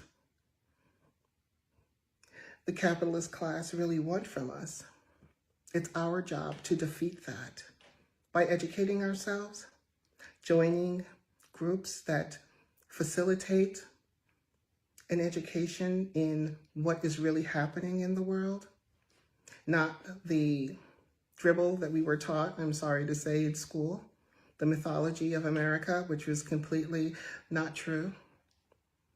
We need to band together. We need to educate ourselves and stand up and educate others compassionately. I always say compassionately in these videos because there's no other way to get through to people. Compassionately and factually. That is the only way, at least that I know, of getting through to people who are completely wedded to the stories that they're told about how Bernie Sanders or AOC or any other politician is supposed to come in, swoop in, save the day, and get rid of the capitalist class that is oppressing you and stealing your wages and making it impossible for you to fulfill your dreams, to be happy, to have a home, to spend time with your children, to enjoy life. It doesn't have to be this way. It's just this way because the capitalist class creates situations, manufacture crises after crises that keep people unhappy, stressed, and wondering, will there be a better day tomorrow? And I believe the only way that can happen is if we join together, band together, join a group that is fighting for that tomorrow. Joining CPI is certainly, at least in my opinion, one of the strongest ways you can do that, because we are out in the street, we are active, we talk to strangers, and we talk to loved ones. The message is going to be the same. The proletariat, the laborers, the people who make shit happen are here in CPI and have yet to be in CPI. Thank you so much for listening today. Thank you so much for taking the time to listen to all of these morning messages. Some of the other ones are really, really good, very inspiring, very educational. Understand that you are worth having a better life. It's hard to get there when you don't know what's going on. And in order to do that, you need to educate yourselves. And I'm hoping if you join CPI, we can get you there. Have a great day, everyone. Have a fabulous day. That was a great message from our member Briggy. And thank you for that great message, Briggy. We really do appreciate it. That was absolutely awesome. And we are building the community every day. We are building this community and building this organization. And I am very, very excited about all that we are doing. And we've got a big convention coming up, and only good things in the future. I think it's really, really great what we are doing. Now, on that note, I want to remind you all that we are taking questions. I have only got 2 questions that have come in, both of them Rumble rants. And I can do those, but I figure, we're still taking questions. Questions can be sent via Rumble Rants or to Caleb Maupin 22 on Cash App. Please send questions. Make this second half of the show that we're now in exciting. And one thing I've been doing on these streams lately is we've been making our way through my latest big book, which is called Khrushchevism, a study in psychological warfare.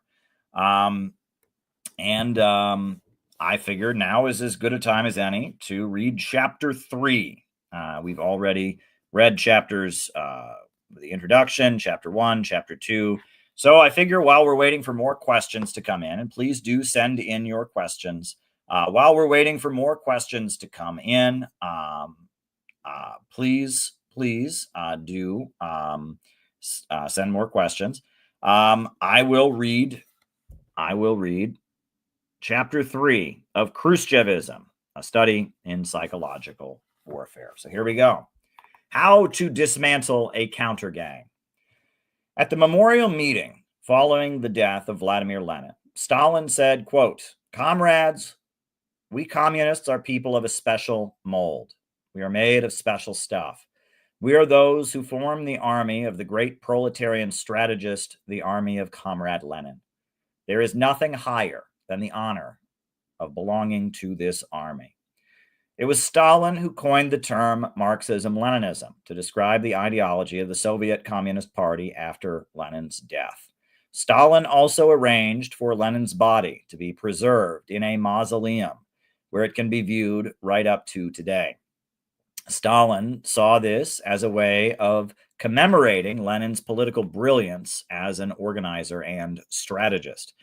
The reality is that the Bolsheviks of Russia were a very different political organization than pretty much every other Marxist group in Europe.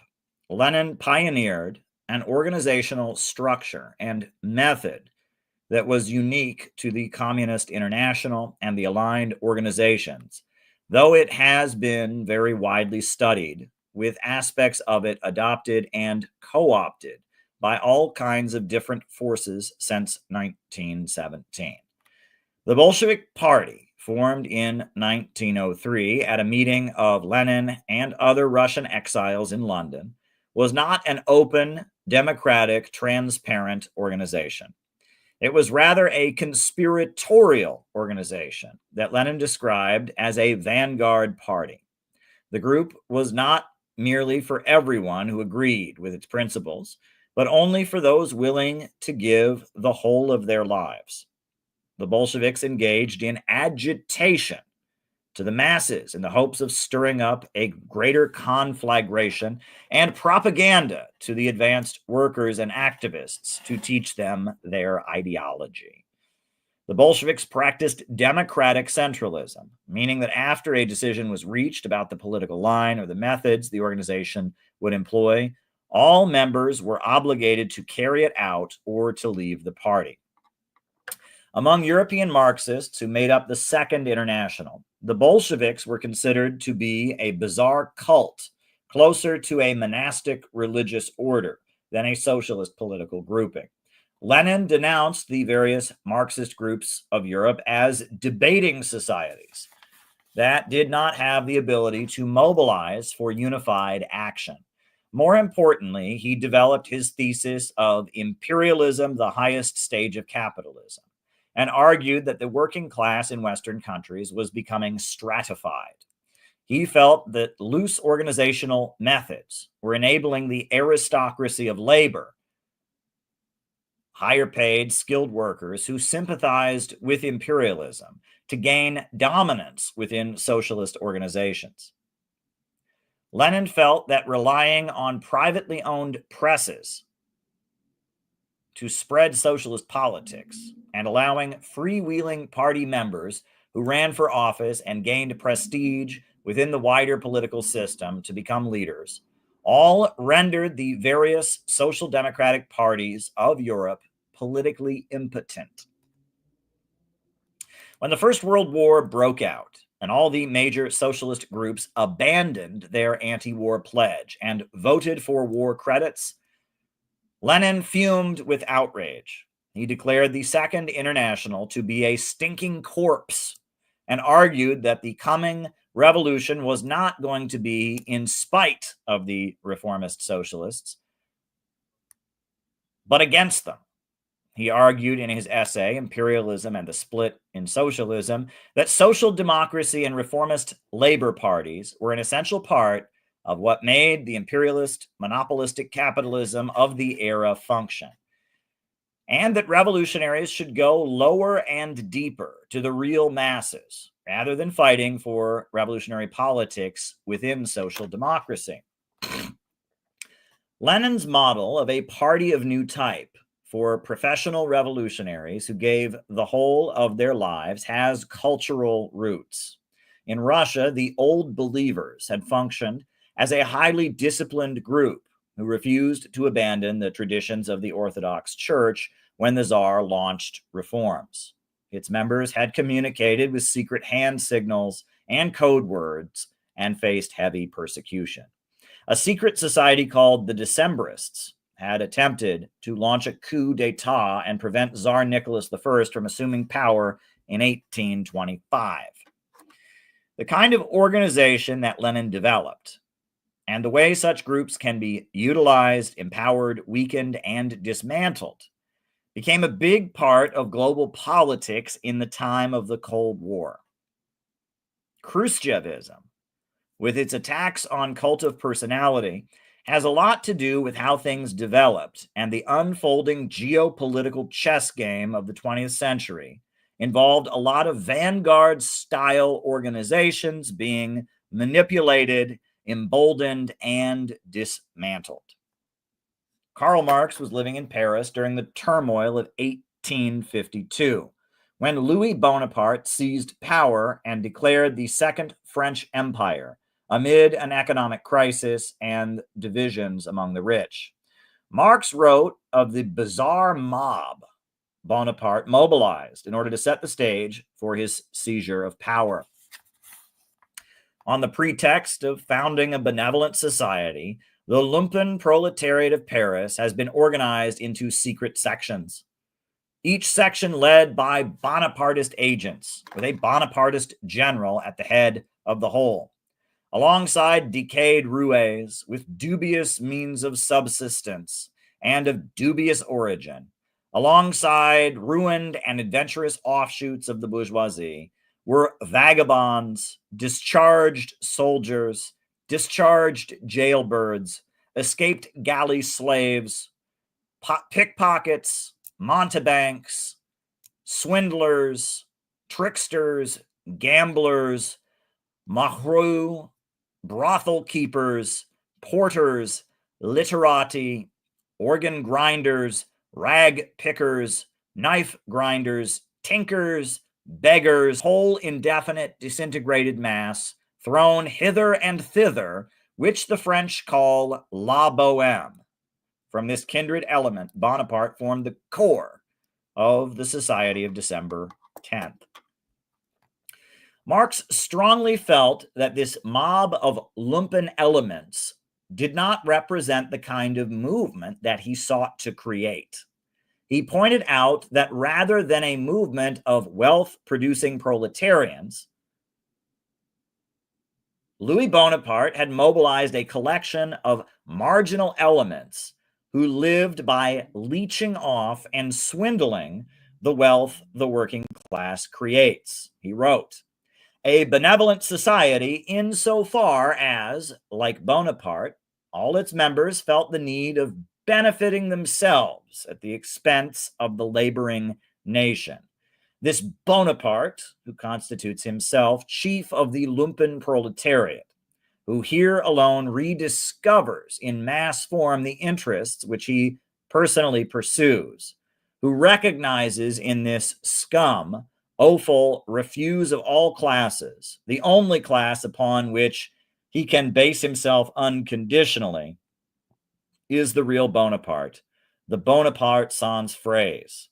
What the National Alteliers were for the socialist workers, what the Gardes Mobiles were for the bourgeois Republicans, the Society of December 10th was for Bonaparte." the party fighting force peculiar to him. The Society of December 10th was to remain the private army of Bonaparte until he succeeded in transforming the public army into a Society of December 10th. What Karl Marx wanted was to build a political movement aligned with labor unions that would have a large base of support among the population.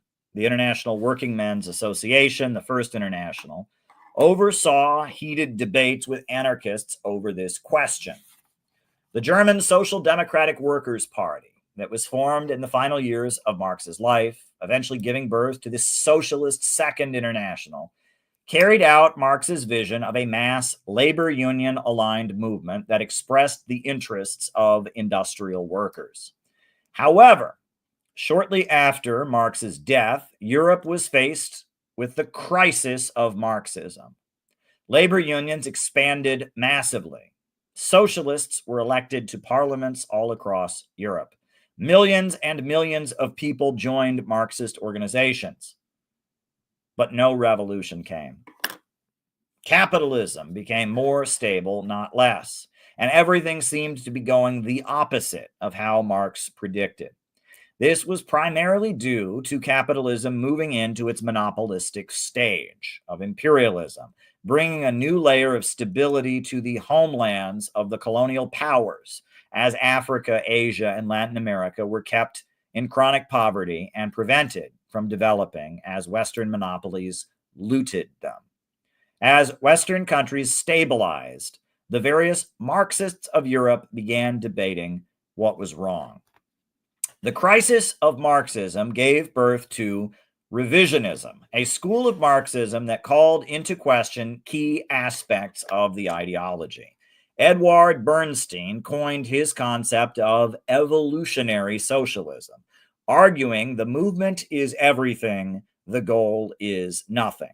Bernstein went as far as saying socialism was not something that would come in a dramatic seizure of power, but rather as the sum of reforms achieved one step at a time. Karl Kautsky, the leader of the Social Democratic Party of Germany, became the most well-known defender of Marxism against the revisionist critique, rallying the Second International to reject Bernstein. Meanwhile, in France, other theorists emerged among the revisionists to eventually become a primary. Meanwhile, in France, another theorist emerged from among the revisionists to eventually become the primary intellectual associated with syndicalism. Syndicalism was a spin-off of the Marxist movement in Europe that rejected political action altogether and focused merely on the struggle between workers and employers. Syndicalists had no interest in changing the laws, getting elected, or even trying to seize power. They simply wanted labor unions to get stronger and workers to prepare for a great general strike in which the workers of the world would lay down their tools and seize their factories from employers in one dramatic sweep. Syndicalists were known to violently reject socialist and Marxist groups that they saw as reformist. It was not uncommon for syndicalist labor activists to violently attack Marxist groups or labor leaders they considered to be holding back the workers' struggle. Georges Sorel, the French syndicalist, pivoted from revisionist Marxism to syndicalism in the 1890s, and he began making spiritual critiques of the Second International and the various Marxist and socialist groups of Europe. Sorel argued that building mass movements was leading to the revolutionary energy of the working class struggle being watered down. Sorel argued that instead of building mass organizations, the ideal tactic was building groups of fanatical, dedicated men who would embrace the spiritual power of violence. He wrote, "In factories and workshops, customs of great brutality formerly existed, especially where it was necessary to employ men of great strength.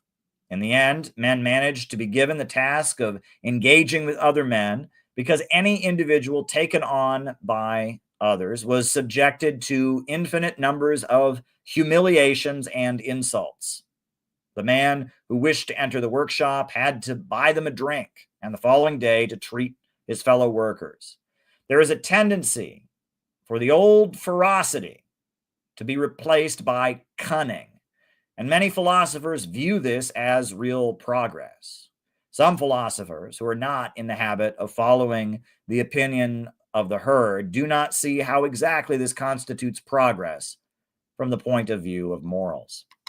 Sorel drew heavily from studies of classical civilization in Greece and Rome to develop his theories of a revolutionary organization. It seems to me the optimism of Greek philosophers depended a great extent on economic reasons. It probably arose from the rich and commercial urban populations who were able to regard the universe as an immense shop full of excellent things to satisfy their greed. I imagine Greek pessimism sprang from the poor, warlike tribes living in the mountains, who were filled with enormous aristocratic pride, but whose conditions were correspondingly poor. Their poets probably charmed them and made them look forward to triumphal expeditions conducted by superhuman heroes. They explained their present wretchedness to them by relating catastrophes in which semi-divine former chiefs had succumbed to fate or the jealousy of the gods.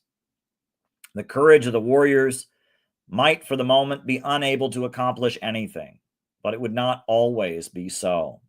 The tribe must remain faithful to old customs in order to be ready for great and victorious expeditions that might very well take place in the near future. Religions constitute a very troublesome problem for the intellectualist, for they can neither regard them as being without historical importance, nor can they explain them. The ideas of socialism cannot be kept intact by diluting the phrases of Marx in verbose commentaries, but by continually adopting the spout of Marx, which are capable of assuming a revolutionary aspect.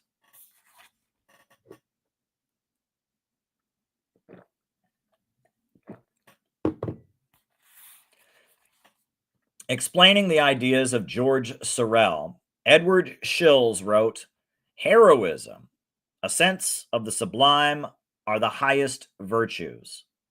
They are military virtues, whether practiced inside of society, as in the case of civil war, or outside of society in the case of national wars. They raise the dignity of the individual and endow him with all the price that dignity requires. Sorel's ethic is the ethic of the political sect living in the midst of continuous crisis, with all the streak of purity and the fear of contamination by the affairs of this world which marks the sect. It is the ethic of crisis, and it is a peace with expectation of an ever-deepening crisis, which is resolved ultimately only by an apocalyptic transformation in which everything is totally changed. In the life of society, there were for Sorel only two possibilities. One, decadence, in which the ruling class of politicians and property owners, lacking in self-esteem, corrupted by niggling procedures of pursuit and exercise of office, and too cowardly to be violent, resorts to fraud and cunning to control a mass lost in hedonistic self-gratification and individualism. And the other, renaissance, in which the aspirants to rule, or those already ruling, inflamed with their enthusiasm, their minds on remote goals, caring nothing for the immediate consequence of any action, but performing it because it is morally imperative. Sorel's pamphlet, Reflections on Violence, published in 1908, made a dramatic impact among radicals in Europe. Instead of arguing that violence was a necessity, Sorel saw it as spiritual and essential. He argued that isolated groups of violent, fanatical men should be created to enact values associated with traditional masculinity and heroism. Sorel eventually became more conservative in his leanings, seeing tradition and authority, along with chivalry and the power of myth, as important for a revolutionary movement. Sorel eventually aligned himself with French monarchists. At the time of his death in 1922, Sorel admired both the Italian fascists and the Bolsheviks of Russia, and saw the organizations they created in order to ascend to power as confirmation that his vision of isolated fanatical sects rather than mass organizations was correct. Sorel reflected on those who saw him as an influence on Lenin. I have no reason for believing Lenin made use of some of my ideas in my books, but if that were the case, I would be uncommonly proud for having contributed to the intellectual formation of a man who seems to be at once the greatest theoretician the movement has ever seen since Marx, and a head of state whose genius recalls Peter the Great. At the end of the year of 1917, the former spokesman of the Black Hundreds said that the Bolsheviks had proven that they were more Russian than the rebels Kaledin, Rauski, who betrayed the Tsar and the country. Benito Mussolini openly praised Sorel and had incorporated many of Sorel's principles when he broke away from the Italian Socialist Party and formed a new movement called fascism, based on a mixture of nationalist, Platonic, and syndicalist principles. Mussolini wrote, "I owe most to George Sorel, this master of syndicalism, by his rough theories of revolutionary tactics, has contributed most to form the discipline, energy, and power of the fascist cohorts."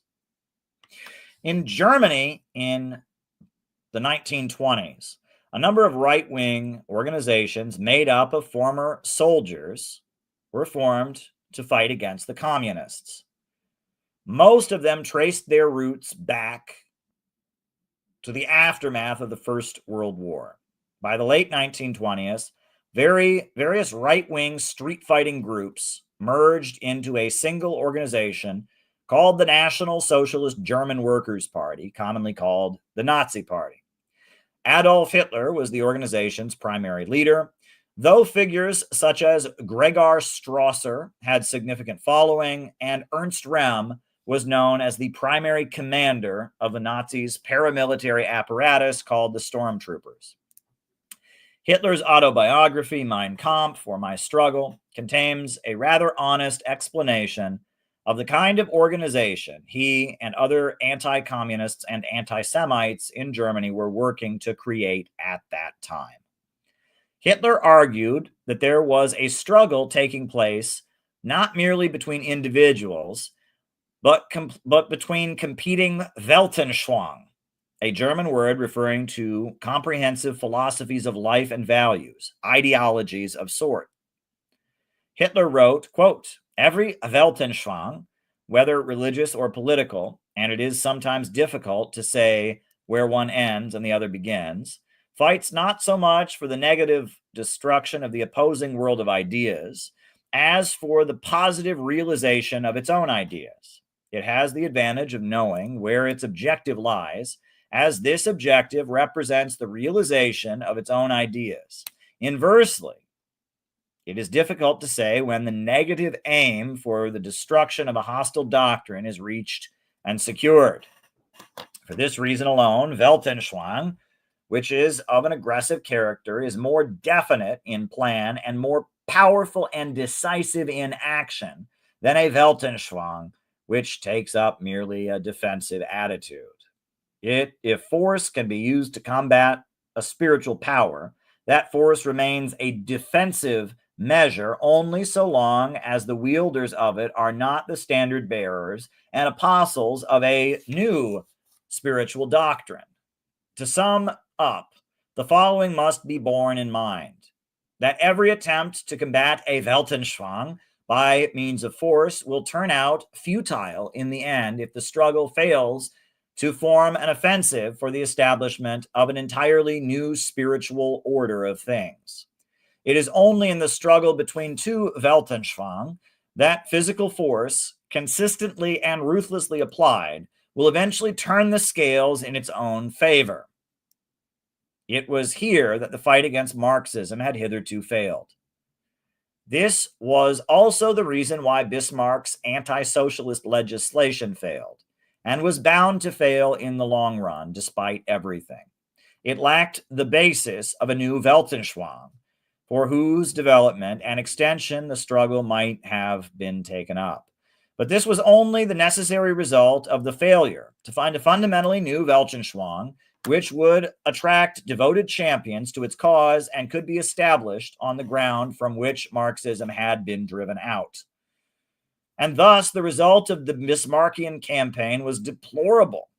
During the World War, or at the beginning of it, were the conditions any different?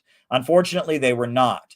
The more I then pondered over the necessity for a change in the attitude of the executive government towards social democracy as the incorporation of contemporary Marxism, the more I realized the want of a practical substitute for this doctrine.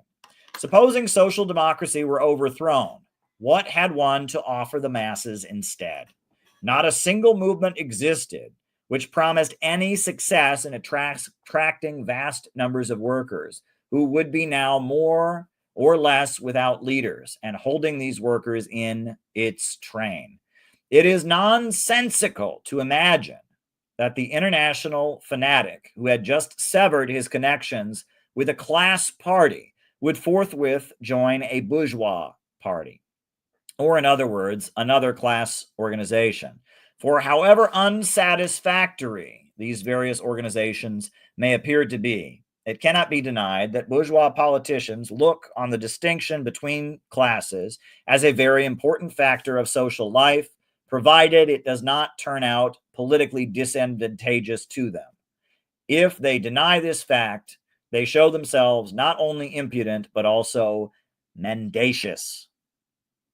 Nazism, a philosophy that drew from various eugenicist and pseudo-scientific racist ideas, Norse mythology, German nationalism, and anti-Semitism, was very much intended to be a replacement Weltanschauung for Marxism. Nazism was an alternative revolutionary movement created to push back against Marxism, and it did so effectively, seizing power in 1933, smashing the communists, social democrats, and the labor unions. The Nazi state eventually launched the catastrophic Second World War and is responsible for tens of millions of deaths, not just on the battlefield and in war crimes, but in homicidal gas chambers and ovens. Hitler's primary financial backer was Hjalmar Schacht, the German financier who developed the Nazi regime's economic policies. The steel industry and the pharmaceutical industry also gave Hitler significant backing. And it's no secret that many British and American monopolies boosted Hitler, seeing him as a safe alternative to communism. Mussolini is proven to have been backed by British intelligence for similar purposes. He created a fanatical, violent movement that eventually seized power in Italy to crush the communists. The stormtroopers of Germany and the black shirts of Italy were Sorelian formations. They were groups of fanatical men who engaged in targeted violence, usually against the communists. While they preached conservative anti-capitalism, they were utilized by some capitalists to secure their profits and defeat the labor movement. They were very much like the Society of December 10th and had been in France. Not a mass movement, but a violent group of isolated fanatics used to impress the will of certain powerful people onto society against others. These kinds of organizations are an important part of what is called Bonapartism, when one faction of the capitalist class seizes control of the state and utilizes heavy-handed state repression to stabilize society during a crisis. They do this at the expense of other capitalists in the hopes of preserving the system itself. Explaining the concept in his book Market Elections, Vince Copeland wrote, "The phenomenon of calling upon one class against another and seeming to rise above class while serving the status quo has been called Bonapartism, after Louis Bonaparte, Napoleon Bonaparte, and his nephew Louis Bonaparte. The first Bonaparte was so all-powerful and seemed to concentrate all the power, political power, so much in his own person that the feudal kings of Europe literally pushed one another aside to kiss his hands. This was before they ganged up with the British bourgeoisie to defeat him in 1815. Actually, Napoleon's tremendous political power flowed from the fact that with military means, he could save the new bourgeois bankers from the political overthrow of the feudal aristocracy, while at the same time, using the same means, he held down the revolutionary masses who were willing to fight feudalism and the bankers to hit the end. His power flowed from the fact that he employed huge armies of newly freed peasants to join with the serfs of feudal Europe to overthrow their feudal masters in other countries, thus securing his reputation as the ever-victorious general. Marx wrote of the two Napoleons. Hegel remarks somewhere, great world historical facts and personages occur, as it were, twice. He has forgotten to add, first time as tragedy, second time as farce. Groups of fanatical fighters who give the whole of their lives and carry out operations are used by capitalists to fight against each other. They are also used in intelligence operations and geopolitical maneuvers. The Nazis and the Italian fascists helped the British prevent Germany and Italy from pivoting toward Russia. Eventually, the British went to war with both countries in alliance with the Soviet Union, but in the context of the 1920s and 30s, they had seen them as useful pawns. Most Marxists are happy to admit that the fascists and fanatical organizations they created are the hired agents of some capitalists, building a pseudo-revolutionary movement to save the system.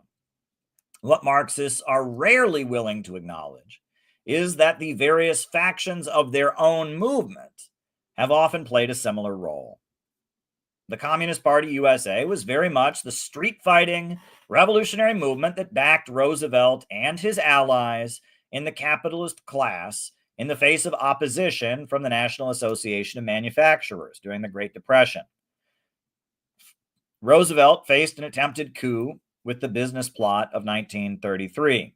While many industrialists like Henry Ford and J.P. Morgan wanted a fascist dictatorship in the United States, Roosevelt aligned with the Rockefellers and New England old money that wanted to preserve democratic norms. The Communist Party worked for Roosevelt, the Rockefellers, and the DuPonts. This was a Bonapartist struggle within the ruling class.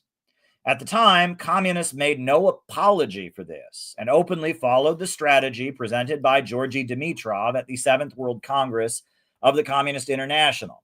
The idea was to back the democratic bourgeoisie against the fascist bourgeoisie. Earl Browder openly explained this, and the Communist Party's 1936 presidential campaign made clear the issue was democracy or fascism, and Roosevelt was an ally of democracy. The fact that the Communist Party was used as the foot soldiers of one wing of the rich and powerful during the 1930s was nothing new. Various radical movements that existed throughout Europe in the 1800s onward were being utilized and manipulated by different wealthy people and imperialist governments to serve their purpose. Leon Trotsky, the most well-known Russian radical prior to the 1917 revolution, was swimming in a sea of covert support as he spent years living in exile in Vienna, Berlin, London, and New York City, maneuvering within radical circles. Trotsky's personal mentor was a Russian-born Marxist named Alexander Parvus. According to Trotsky, it was Parvus who originated his concept of the permanent revolution. Alexander Parvus eventually moved to Germany, where he became well respected in the Social Democrat Party. He eventually was elected to the German parliament, We now know he was also something else, a secret police agent. Parvis was an intelligence officer who used his connections in the socialist and Marxist movement to serve the German state. Prior to the Russian Revolution, Trotsky went throughout Europe speaking to socialist groups about the need for a united states of Europe to break down national divisions among the working class. Trotsky's pitch for a European Union was rejected by Lenin, who said that the unification would strengthen imperialism and enable the imperialist powers to more ruthlessly suppress the colonized people. Lenin said it was the duties of revolutionaries in Europe to intensify division among the imperialists, and, as Marx had done with regards to Ireland while living in London, welcome the defeat of their own imperialists and champion anti-colonial struggles. Who was pushing Trotsky to advocate for a United States of Europe? It's obvious that this was something many of the various European imperialist powers wanted. What Trotsky went around advocating, being covertly used by powerful forces, has come into being today with the European Union. Alexander Parvis was not only the mentor of Trotsky, he was a rather important figure in the history of the Russian Revolution. Parvis was a supporter of German imperialism in the First World War. He sold arms to the Ottoman Empire and made lots of money in the weapons industry. After Tsar Nicholas abdicated the throne in February of 1917, Parvis visited Vladimir Lenin in Switzerland, where he was living in exile. Parvis arranged for Lenin to return to Russia and oversee the Bolsheviks' leading strikes throughout July, demanding that Russia withdraw from the First World War. These strikes eventually set the stage for the Kornilov reaction, an attempted military coup, and the Bolsheviks seizing power. The Bolsheviks not only had support from Parvis and German intelligence, but also from many capitalists and landowners in Russia who saw Germany as a business partner and investor rather than a military rival.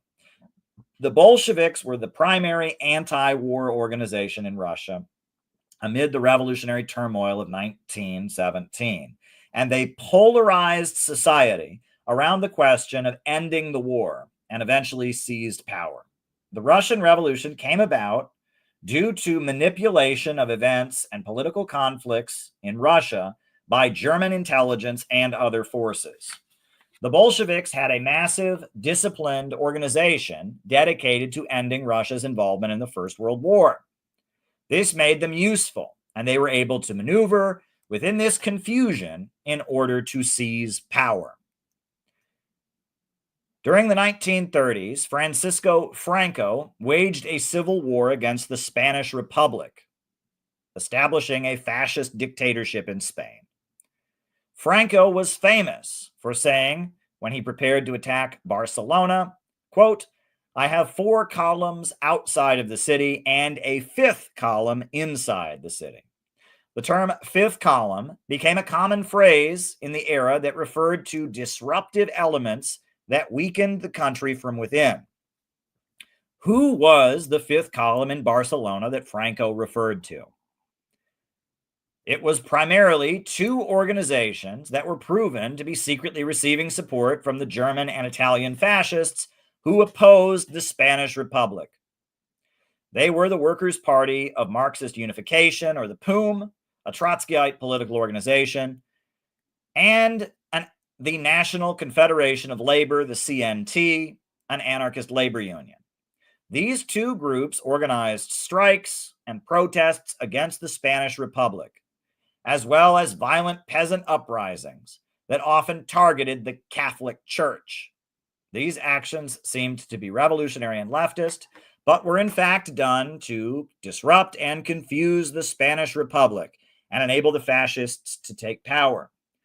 The Communist Party was funded by the Soviet Union, and it supported the Spanish Republic. The Spanish communists were doing everything possible to unify the anti-fascist resistance and defend the Republic. The Trotskyites and anarchists accused the communists of selling out the revolution and did everything they could to incite division among the anti-fascist camp. Most of them did not realize it, but they were being enabled to play this disruptive role by German and Italian intelligence groups that were funding them. The Trotskyites, with their anti-Stalinist communism, and the anarchists, with their anti-authoritarianism, sought to create workers' democracy from below, were useful in Spain in the same way various other radical groups had been useful to other forces. Meanwhile, the Soviet-aligned communists were also making themselves useful to figures like Winston Churchill and Franklin Roosevelt in their own battles against the various industrialists who supported fascism. The Trotskyites and the Communist International preached the same ideology. They both claimed to be followers of Marx and Lenin. However, they were on opposite sides of the barricades and literally killed each other in a number of instances. However, this kind of manipulation happened in other movements. In America, many Black Americans in the 1930s began following Elijah Muhammad and the Nation of Islam. Elijah Muhammad saw Japan's rise in Asia as good because it represented the rise of a non-white empire. Elijah Muhammad also believed that Jews were attempting to manipulate the Black liberation movement and blamed them for the persecution of Marcus Garvey. Eventually, Elijah Muhammad was jailed for encouraging draft resistance during the Second World War. In response to the rise of Elijah Muhammad, another Black minister who promoted Black business ownership emerged, named Father Divine. Across New York City's Harlem, many cooperative stores and services were created by followers of a Black man named George Baker, who called himself Reverend Major Jealous Divine. Father Divine aligned himself with the Communist Party and Roosevelt and put forward a program of left-wing economic reforms as part of his ministry. Father Divine's followers marched in support of China against the Japanese invasion and in support of Ethiopia when Italy invaded in 1935. Father Divine and Elijah Muhammad had similar ideas, working for the liberation of Black people by creating a religious organization and establishing Black-owned businesses. However, they were on opposite sides of a big division in the Western world. After the Second World War, the British Empire faced a wave of anti-colonial liberation movements. One of them was the Land and Freedom Army of Kenya. The British crushed the Mau Mau uprising pretty ruthlessly, with forcible detentions of adult men, massacres of villages, and other atrocities used to maintain white rule.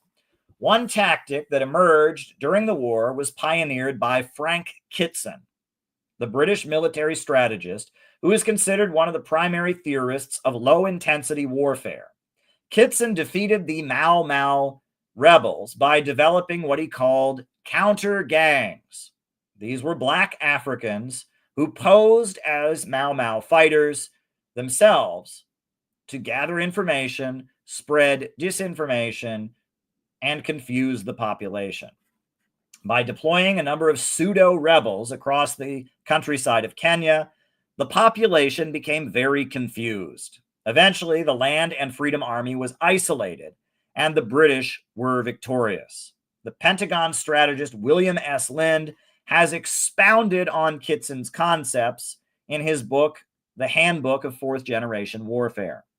Lind explained that in our time, wars are not generally fought by states, but by non-state actors or religious and political organizations that command loyalty and take on a military dimension. He wrote, "At the heart of this phenomenon, fourth generation war, lies not a military evolution, but a political, social, and moral revolution, a crisis of legitimacy of the state. All over the world, citizens of states are transferring their primary allegiance away from the state to other entities, to tribes, ethnic groups, religions, gangs, ideologies, and causes. Many who are no longer willing to fight for their state will fight for their new primary loyalty. Lind points to organizations like Hezbollah in Lebanon, the various Islamic radical groups of the Middle East, the communist and socialist groups of South America, the various organizations of the African continent, drug cartels, and many other entities as non-state actors that command the loyalty of populations and take on military purposes. Lind acknowledges that such organizations are often financed by great powers like the United States, Britain, Russia, or China. He argues that in the age of nuclear weapons, it is too dangerous for it to have a confrontation between great powers. Instead, non-state actors are used as proxies as the great powers contend with each other. Non-state actors are useful to factions within the power structure, to great powers contending with each other on the geopolitical stage, etc. However, at the end of the day, a non-state actor is primarily loyal to its own interests, as it needs to exist. The methods and art of pacifying, manipulating, breaking apart, boosting, or suppressing non-state actors is the primary focus of intelligence agencies in our time. In the late Cold War of the 1970s and 80s, the US government became very good at manipulating and confusing forces that might normally be aligned with the Soviet Union and cultivating non-state actors loyal to the so-called collective West. In Italy, U.S. intelligence ran Operation Gladio, which resulted in a period of political confusion called the Years of Lead. The Italian Communist Party had lots of support, but as Italy deteriorated into political violence, with Red Brigades, fascist groups, and others shooting, kidnapping, and bombing, the desire of the Italian public for the country to leave NATO never came into being. In the United States during the 1970s, non-state actors or counter gangs of sorts were everywhere. The U.S. power structure was very divided, and around the world, anti-imperialist movements were on the rise. Angela Davis, an African-American college professor who joined the Communist Party, became a global celebrity when she was charged with murder and acquitted in a widely publicized trial.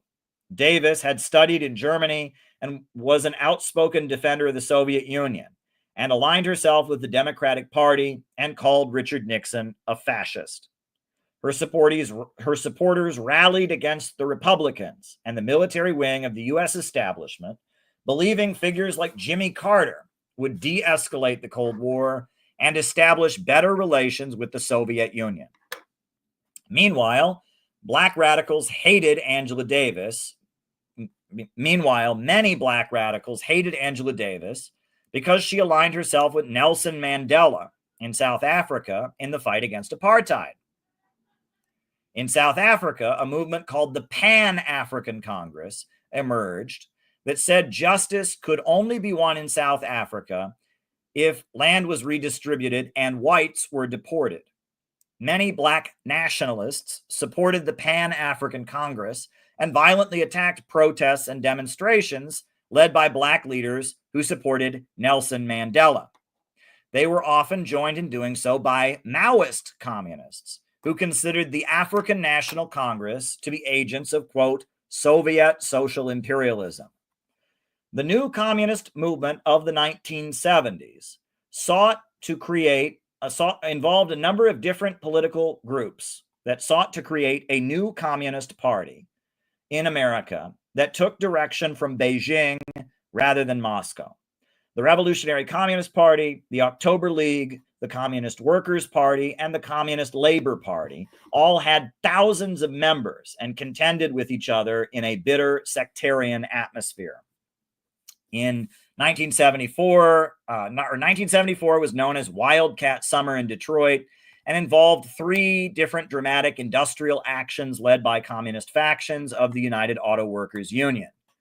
The same year, Coleman Young was elected mayor of Detroit on a platform of opposing police brutality in alliance with many new communist movement groups.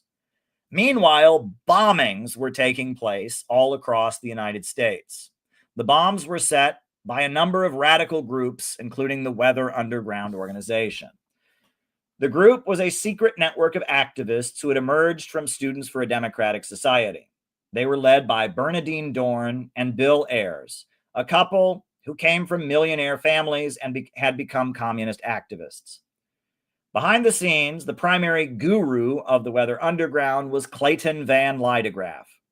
Lydegraaf was a communist and World War II veteran who had overseen deliveries of weapons to Chinese communists during the Second World War. He was accused of working as a communist assassin in the Pacific during the 1950s, and during the 1970s, he worked as a refrigerator repairman while mentoring young radicals in how to set explosives.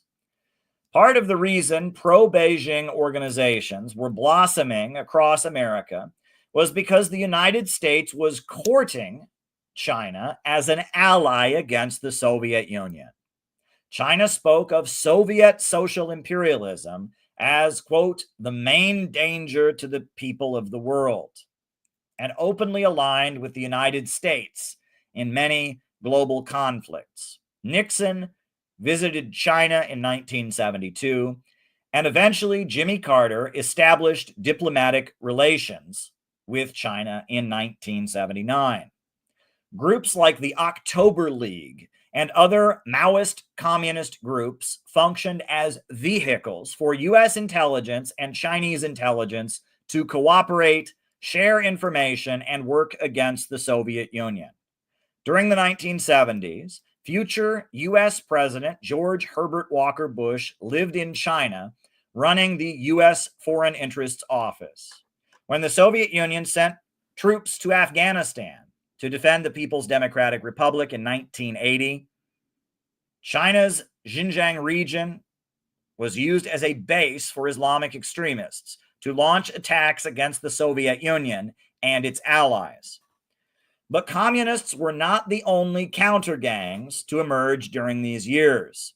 David Duke, a college student from Louisiana, emerged to be a national celebrity in the late 70s as he appeared on national TV promoting a new version of the Ku Klux Klan. Duke denied the Holocaust and worked with many military and intelligence and police operatives to build a white power movement. Duke's father had been a CIA operative who airdropped propaganda into Vietnam. Duke's Ku Klux Klan was very anti-communist, but also loudly denounced U.S. support for Israel and supported the Islamic Republic of Iran. In 1979, 5 members of the Communist Workers' Party were gunned down in broad daylight by the Ku Klux Klan at the infamous Greensboro Massacre in North Carolina. It is proven that among the KKK members who killed the communists were multiple FBI informants. During this time, followers of Lyndon LaRouche called out the Marxist left for rejecting science and historical progress. The LaRouche movement spoke loudly in support of nuclear power. They were known to scuffle with leftists as they advocated increased military spending and restructuring of the U.S. economy with a national bank. They saw the globalist imperialist system as an expression of the British Empire and sought to revive the principles of the American Revolution and American economics in opposition to it. The Unification Church, an anti-communist religious group from Korea, was recruiting in big numbers, preaching that communism was the incarnation of Satan. The, quote, Moonies recruited heavily on college campuses and ran anti-communist educational seminars and protests.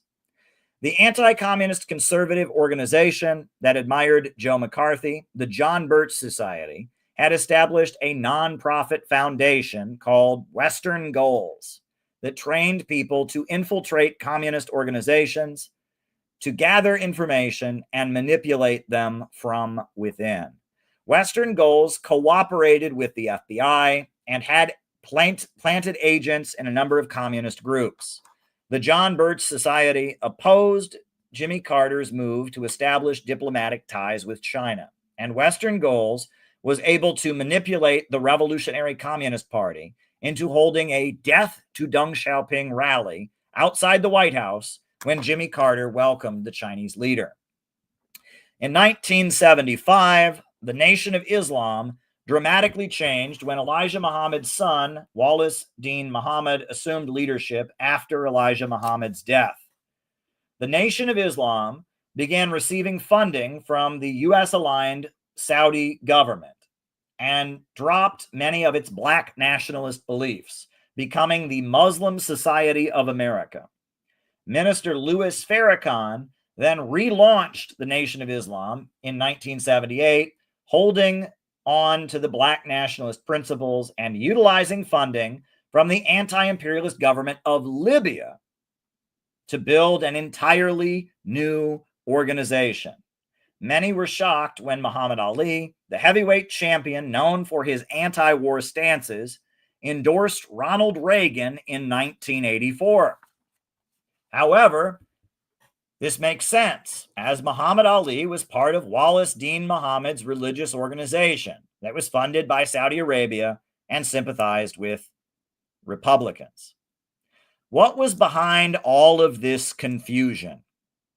In addition to the wider cultural crisis the U.S. had faced in the late 1960s, there was a big fight among the elite. Richard Nixon had come to power as a right-wing strongman who had been given the FBI a free hand to crush the Black Panthers. He escalated the Vietnam War with a massive bombing campaign, but had then withdrawn from Vietnam, lowered the voting age to 18, and created the Environmental Protection Agency and become the first U.S. president to visit China. He had been reelected and then ousted and forced to resign amid the Watergate scandal. Gerald Ford had survived 2 assassination attempts, one by a follower of Charles Manson, the notorious Hollywood drug dealer whose murders had horrified the world. The other was at the hands of Sarah Jane Moore, a former FBI informant who had become enamored with the effectiveness of left adventurous terrorist groups like the Symbionese Liberation Army. Jimmy Carter had taken office but faced a huge amount of opposition from the military for his SALT treaty to de-escalate the arms race with the Soviet Union. Carter was largely viewed as incompetent when the Islamic Revolution overthrew a long-time U.S.-aligned regime in Iran and went on to seize the U.S. embassy in Tehran. Pentagon generals had taken out ads in the New York Times denouncing Carter's cuts in military spending, and Ronald Reagan eventually defeated him in a landslide, promising to, quote, make America great again with increased military spending. A kind of shadow war between the military-industrial complex and its allies who clashed with the big oil monopolies and the intelligence agencies was taking place behind closed doors. Carl Oglesby gave his analysis of this internal conflict within the American power structure in a book called The Yankee and Cowboy War. U.S. society was wrangling with the new realities of post-1960s culture, and it wasn't until a few years into Reagan's presidency that things seemed normal once again. Reagan famously remarked, "We're all friends after 6 o'clock." Because by the mid-'80s, it seemed the internal turmoil had cooled down a bit. The communist groups, the anti-communist groups, various religious organizations, black nationalists, and other factions were all functioning as counter-gangs to some degree or other, with different factions of the U.S. elite, military, and intelligence services nudging them in different directions to serve competing agendas. This kind of organization that Lenin developed, a group of people who give the whole of their lives to be professional revolutionaries, became an essential part of global events as they were manipulated in the late Cold War period. Shia Muslims, inspired by the Islamic Revolution of Iran, became very influential during this time, as did Wahhabi Muslims who were inspired by Saudi Arabia. Red brigades kidnapped and bombed buildings, not just in Italy, but in other parts of Europe. Counter gangs and non-state actors proliferated as part of the new realities of geopolitics. However, amid all this turmoil and the rise of so many different organizations that sought out fanatical supporters who gave the whole of their lives, much like the Bolsheviks had in pre-revolutionary Russia, a new incarnation of Khrushchevism was introduced into American discourse, the cult scare. Khrushchev had warned of cult of personality and had become an essential part of American anti-communism. To Americans, it was, quote, creepy how China was decorated with portraits of Mao, Libya was decorated with portraits of Gaddafi. Americans said they think for themselves and did not blindly obey leaders as those in, quote, totalitarian countries did. But talk of cult of personality as a warning against communism quickly turned into fear of cults. The cult scare began with an African-American man named Ted Patrick, who made thousands of dollars as a kidnapper for hire. Patrick had no formal education, but he began working against a religious organization called the Children of God.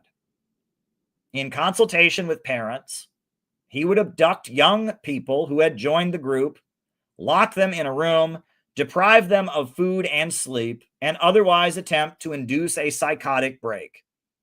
Patrick claimed this was all necessary to break them out of the, quote, hypnosis and, quote, brainwashing that the cult had placed them under.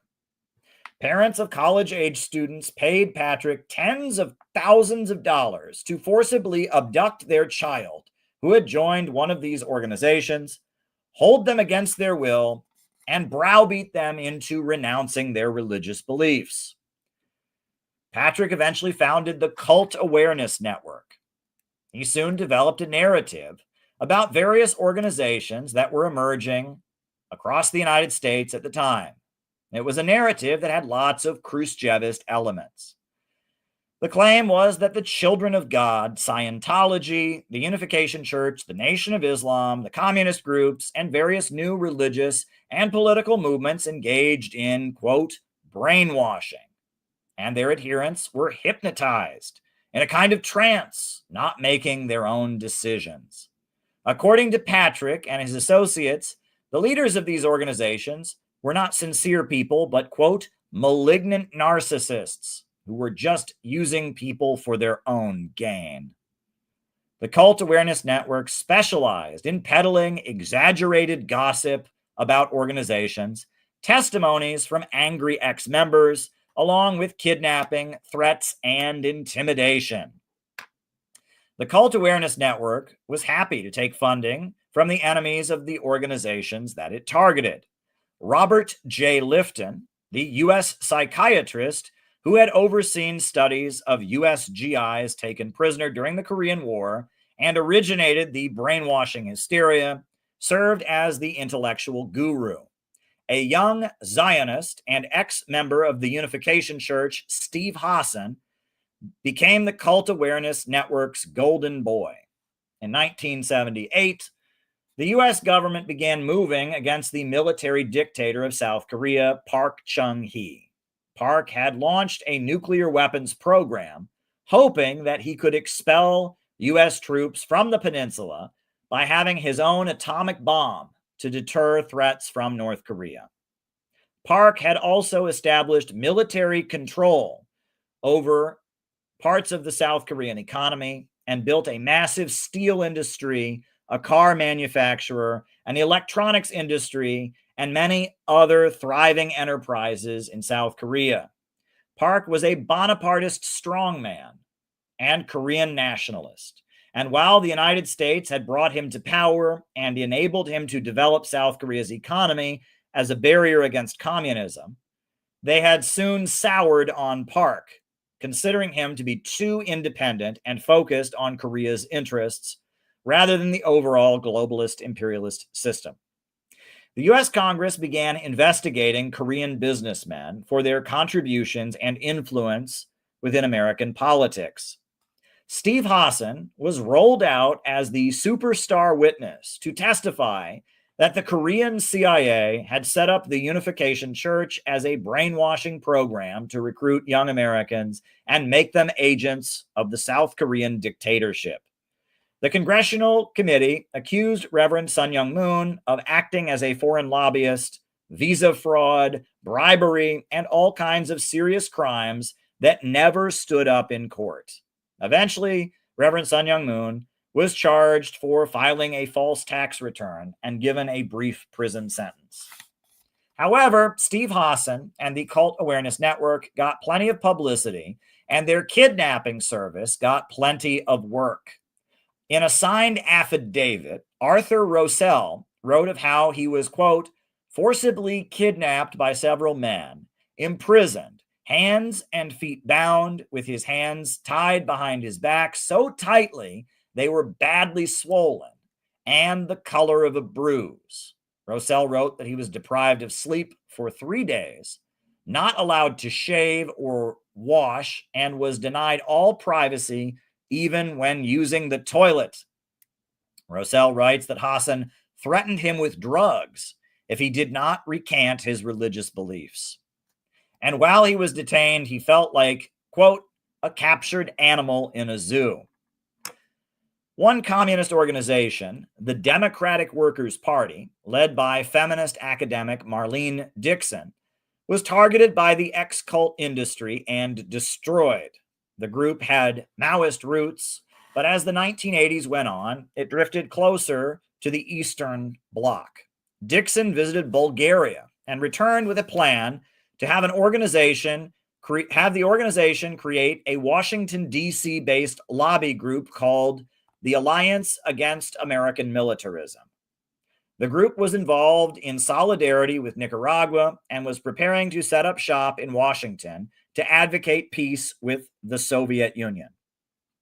The anti-cult industry sprung into action, and the group expelled Marlene Dixon in 1986, accusing her of being an abusive cult leader. The organization was liquidated. Jean-La Lalak, a Cult Awareness Network member who helped wreck the Democratic Workers' Party, was rewarded with an academic career as an anti-cult activist. Her books blame the Leninist Vanguard Party model for creating, quote, cults and cults of personality. Ted Patrick was eventually charged with kidnapping in 1980 after he and other Cult Awareness Network members kidnapped a 26-year-old waitress in Arizona. Despite false imprisonment being a serious, violent crime, Patrick only served a year in jail. Eventually, the Cult Awareness Network was sued out of existence in 1995 when a court ruled they had violated the rights of a young man named Jason Scott by kidnapping him. The intelligence backing of the Cult Awareness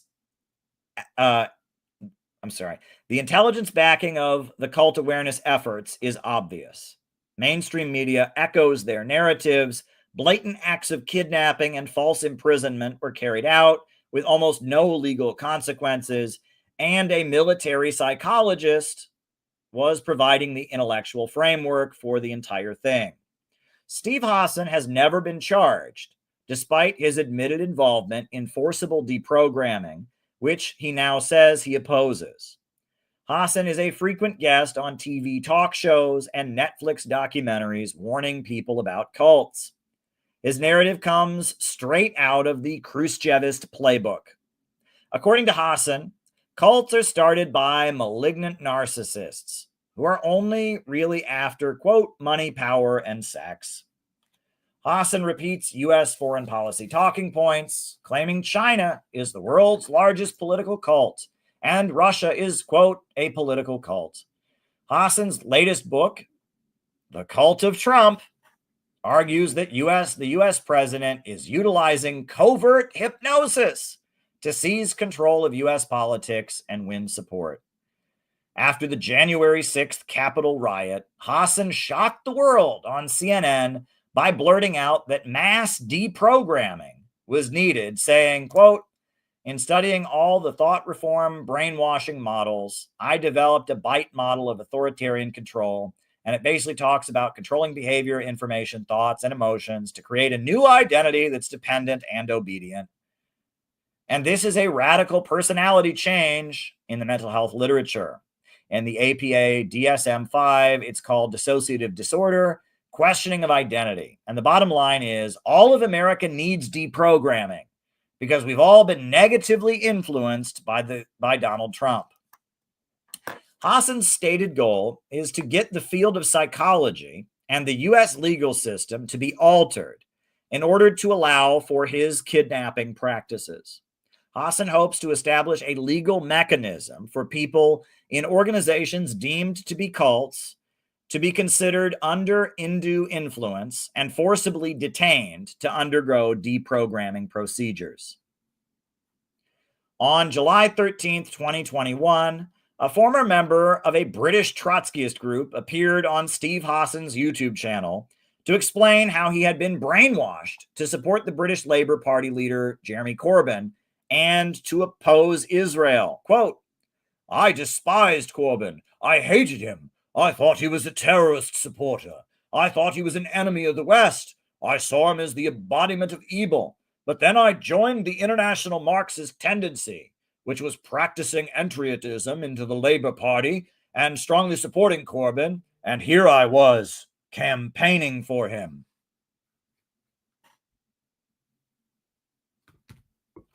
Hold on.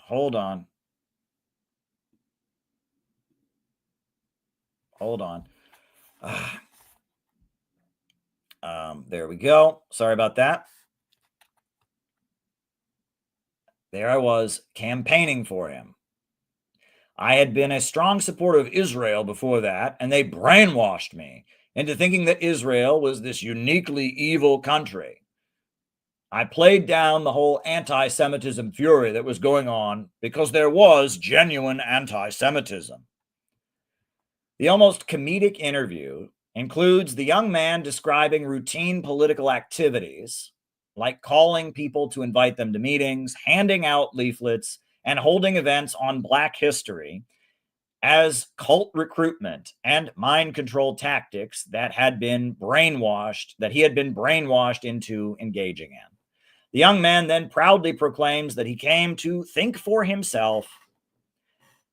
Once again, just to clear my mind of Trotskyism and read other material that wasn't just IMT propaganda, I rediscovered my hero, Nietzsche, who had been a strong influence on me before I joined the cult, and strong influence and was a reactionary, and I should stop reading him. I rediscovered Christopher Hitchens, who had been an idol of mine, and he was, of course, a famous renegade who abandoned the left, and he had been spoken of badly in the cult, and I was brainwashed to disavow him. One former associate of Steve Hassan is the wife of U.S. Supreme Court Justice Clarence Thomas. Virginia Ginny Thomas became a frequent speaker at Hassan's anti-cult conferences in the early 90s, claiming an organization she had been involved with had brainwashed and hypnotized her. But Steve Hassan's brilliant freedom of mind operation had opened her eyes. The amount of influence one can have when the wives of Supreme Court justices are utilizing you for, quote, deprogramming cannot be underestimated. In the aftermath of the January 6th Capitol riot, Steve Hassan began what appeared to be a blackmail operation against Ginny Thomas. He began releasing videos of her testimony about her involvement in the previous cult and her speeches at his conferences, announcing that he had much more footage to release. Ginny Thomas's texts to her husband and figures in the Trump administration during the January 6th chaos had become a point of investigation by the U.S. Congress and mainstream media. In 2022, shortly after Russia's special military operation began, an angry ex-member of the Unification Church shot former Prime Minister of Japan, Shinzo Abe. Abe did not support the Russian operation in Ukraine, but did not agree with the hysterical demonization of Russia and considered Putin to be a trusted friend and competent leader. The man who shot and killed Shinzo Abe had spent a huge amount of time in cult awareness circles and announced that he had killed Abe because of his ties to the Unification Church. The irony of all this should be obvious. Various organizations of people, of dedicated people, motivated by various ideologies and religions, have served intelligence as intelligence assets in a geopolitical war. In the late 70s, an anti-cult movement was created, which ultimately serves the same purpose as the organizations that it condemns, cultivating people as assets and utilizing them for geopolitical ends. The phobias of cult of personality and brainwashing, and the outrage at malignant narcissists that Khrushchev had tapped into in his 1956 speech are an essential aspect of the emerging conflict, both internationally and within the U.S. state apparatus. Breaking up organizations or casting them in extreme suspicion in the public mind with cult allegations seems to be standard procedure. So is gaining access to angry ex-members and apostates and cultivating them as assets, utilizing their grudge against the group. Steve Hassan brags that he spent years studying hypnosis and neuro-linguistic programming. What goes on in deprogramming sounds an awful lot like the, quote, brainwashing that the targeted organizations are accused of. As U.S. society becomes more unstable, Netflix is obsessed with inoculating its viewers about the dangers of cults. Viewers are warned to be on guard against any kind of illiberal movement that might seek to connect them with others and mobilize them for a cause. A mindset of, it's a cookbook, has been amped up, leaving many young people isolated from even traditional religious organizations and healthy friendships. In the philosophical irrationalist worldview, no activist is sincere, no leader has pure intentions, and every cause or mass movement is a scam. This is all leading people to a kind of demoralized, isolated place we will discuss later. Khrushchevism is an essential part of it.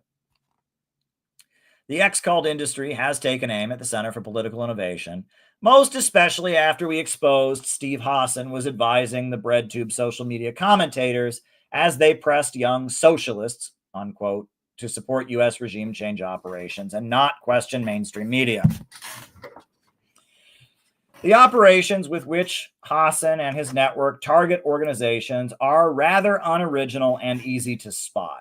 They consist of recasting everything the organization does in a negative light, compiling the grievances of ex-members, creating an atmosphere for them to one-up each other in stories of supposed manipulation, and synthesizing this cauldron of negativity into smear pieces that serve a political purpose. The claims routinely made against organizations by the ex-cult industry contain a huge amount of projection. The notion that people would subject themselves to the amount of persecution, demonization, and vulnerability that those who take on political leadership, especially in anti-imperialist politics, routinely do, and only be motivated by self-gain, is absurd. The ex-cult industry is a bastion of bitter, negative people, many of whom have some legitimate complaints about one or another aspect of organizations they previously worked with. Whatever truth might be behind their concerns, what is clear is that their bitterness is being cultivated and they are being manipulated. What they accuse the cults of doing, the ex-cult industry is doing. They are being used and psychologically manipulated. The sad thing is that while many people find happiness in community in building a political or religious organization, ex-cult wreckers are stuck in a cycle of negativity. All they can do is accuse, wreck, stalk, defame, harass, and spew negativity. They deteriorate into a kind of anti-fandom, where their lives are defined by obsession with what they hate. It's a negative, destructive cycle and pessimistic mindset that just keeps getting worse. And that was chapter 3 of my book, Khrushchevism, A Study in Psychological Warfare. I hope you find that useful. And so now we will answer any questions that have come in. And there have been quite a few that have come in. So let's go down the line. Oh, there's a few that have come in. All right. So we've got John McPeace says, she isn't perfect, but a Trump administration with Tulsi in it is much safer than a Trump administration without her. That is true. There's a great article on our website that you can read. Did Tulsi save the world? And you can read it, and it's true. I mean, Tulsi Gabbard played a very, very, very important role. She seems to have prevented, the Israeli attack on Iran that was planned. And it looks like she may have done even more better things than that.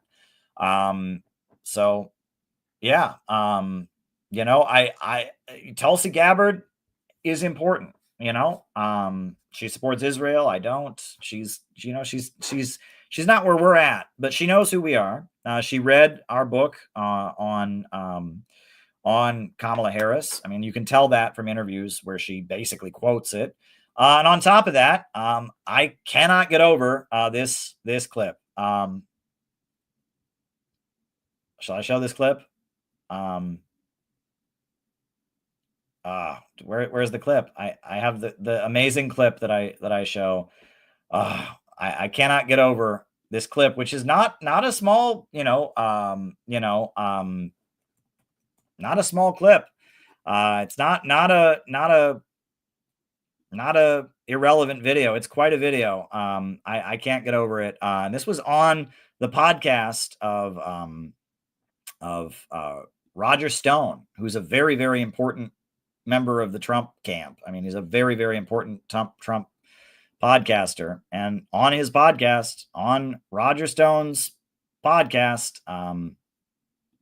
hold on, is it here? Let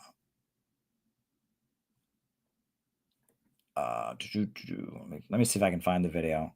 On Roger Stone's podcast, Trevor Loudon, who works for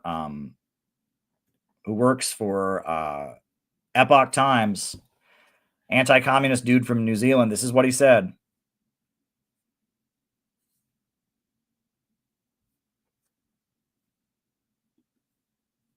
Okay, that's weird. I've never had this problem. I just loaded the clip in there, and it doesn't seem to be working. I've never had that happen before. It's down there, but it's not coming up. That is okay. Okay. And then I'm getting the page unresponsive message. That's weird. That is odd. That is odd. Should I try to come back in? Should I try to go out and come back in? That is very, very odd. Can you all see me? Can you all see me? Am I live? Am I live? Oh, no. They killed the stream. Have they killed the stream? Oh, shit.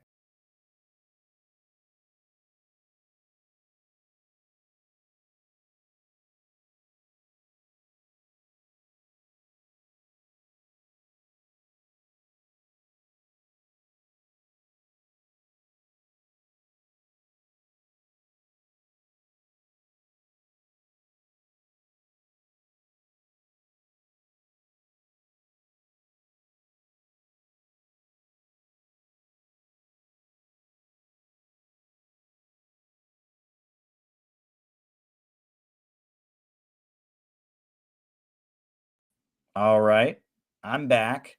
I'm back, and let's see if it'll now play the clip that I've been trying to show you. All right, let's see if it now plays the clip. Really there to promote Russian and North Korean foreign policies. She may not understand that, but she's being used by people like Dennis Kucinich and others to do that. She also has some connections to the Center for Political Innovation, which is a very pro-Russian outfit run by a man called Caleb Maupin, who used to be in the Workers' World Party. She's on the... Yeah. Apparently Tulsi Gabbard has connections with me. I mean, who am I to argue? That's a really prominent podcast that threw my name out there and said she has connections with CPI. So who am I to argue with them? Okay, so we have a little bit of a problem, which is that the super chats are now gone. The super chats are gone. That's a bit of a problem. So the super chats on the Rumble are now gone. That's not good. Is there a way to enable large history? Right? What's going on here? Is there a way to get them to show again? Right? Enable pop out chat. Like what do I do to get the super chats to come back here? Yeah, how do I get the Rumble rants to see the Rumble rants? Because they're now all gone. Now the Rumble chat that I'm seeing is not here, and that's and that's very, very annoying. Is there a way to see the previous Rumble rants that have been here? Well, if you're in the Rumble chat, can you repeat? Yeah, I saw that you had a question there. Can you just put it in the chat in Rumble once again so I can do it again, because I can't see it. And if anyone had a Rumble rant, put it in the Rumble chat again so I can do it.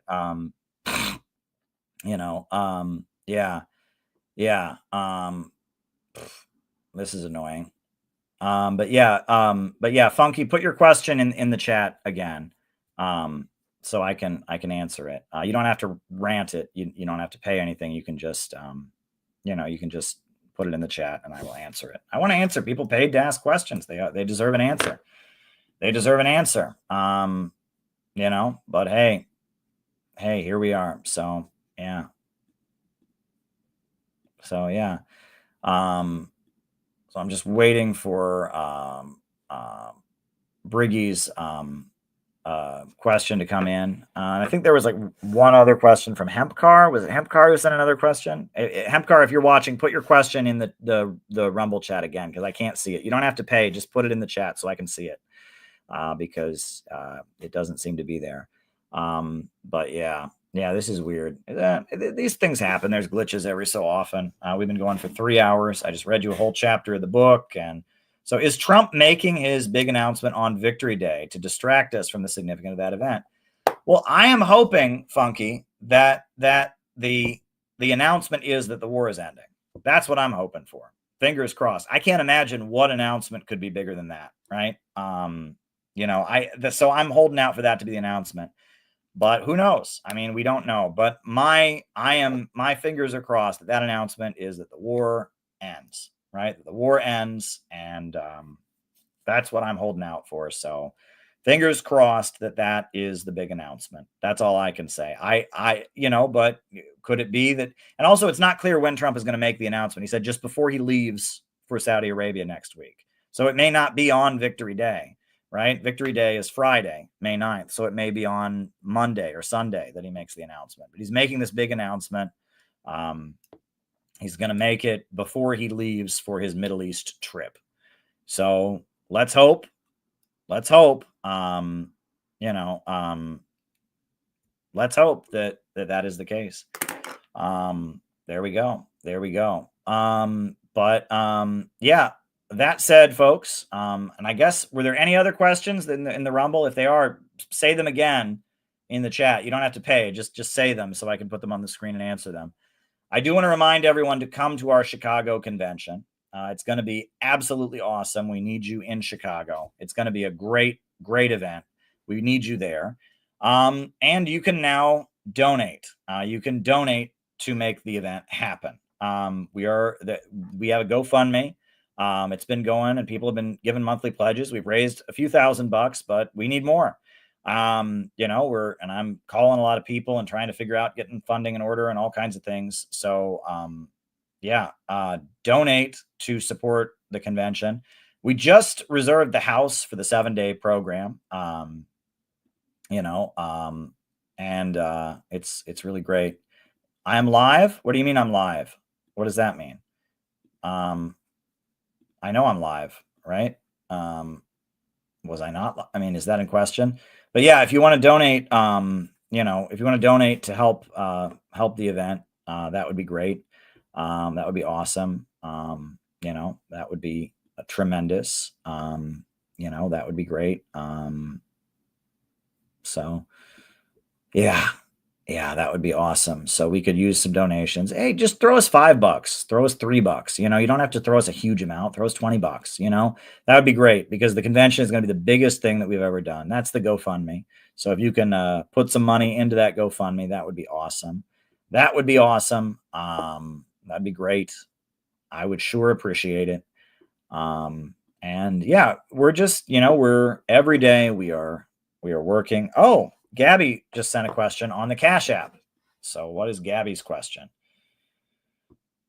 Gabby said, sent a question. Oh, but Gabby, you have to message me the question. So message me your question on Signal, I guess. What is your question?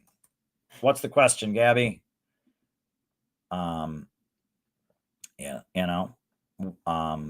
saw there was a Cash App from Gabby.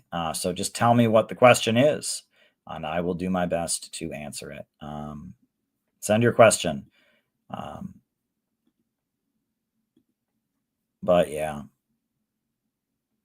So wild times. But yeah, we have got the Houthi books, and we are distributing them in Chicago. A special edition of the Houthi books that has the poster for our convention on the back of it. Very, very cool.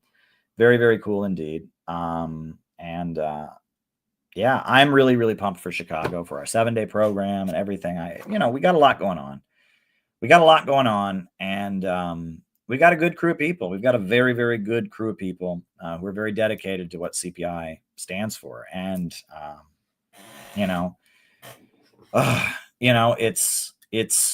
it's wild, but we are building anti-imperialism. They were doing the motorcade on Sunday. They participated in the Victory Day concert that happened. We're going to have an article about that shortly.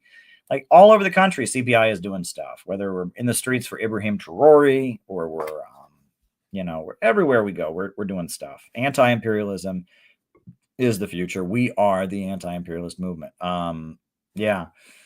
Yeah, Cash App doesn't let you send long messages. So Gabby, I'm just waiting for Gabby to send me her question on Signal. You were talking about the whole cookbook thing in the book. What is the end goal of people who do this to society? Not sure if you explained it well. All right, well, that comes from the Twilight Zone. All right, and on the Twilight Zone, there's an episode, of the Twilight Zone where these aliens come to Earth and they're really nice aliens, and they're just doing all these nice things. And they ask them why are they doing it? And every time the aliens are asked why they're doing these nice things, they just point to this book they have. It's called To Serve Man. To Serve Man. And it's to serve man. And that's why they do the nice things. They have this book To Serve Man. And I will actually show you the final moments of the episode. The classic moment in American television, the 41-second clip here. I can get away with showing it. I've shown it on here, right? So the space aliens who do the nice things, they're just, always, why do you do it? Well, to serve man. That's why we have this book, To Serve Man, To Serve Man. To serve man. And so, right, they're doing the nice things to serve man. And I guess they've started a program, to bring people back to the home planet. The nice aliens are going to bring some people from the planet Earth back to their home planet. And they're lining up and they're getting on the spaceship. And it's going to happen. They're going back to the home planet. And if I can and then here we go. Mr. Chambers! Mr. Chambers! Don't get on that ship! The rest of the book, To Serve Man, it's a cookbook!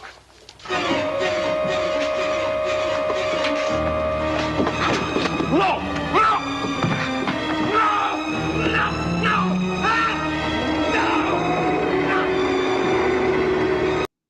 So there you go. The reason that the space aliens are doing such nice things for human beings is because they're going to eat them. They're going to eat them. They're going to eat them. It's a cookbook, right? And that's the way they want us to all think. There can't be anything good. It's always got to be a cookbook. Right? It's always got to be a cookbook. No one can be doing anything nice, right? Nothing can be good. And they create this traumatized mindset where, it's kind of like that incident with the Shiloh woman, right? And the Shiloh woman, right? She acted crazy. She did some stupid racist shit, but it's like it plays on people's trauma. It activates people's fears, right? And so, they want everyone to be terrified and to immediately have their fears activated. That's what they want.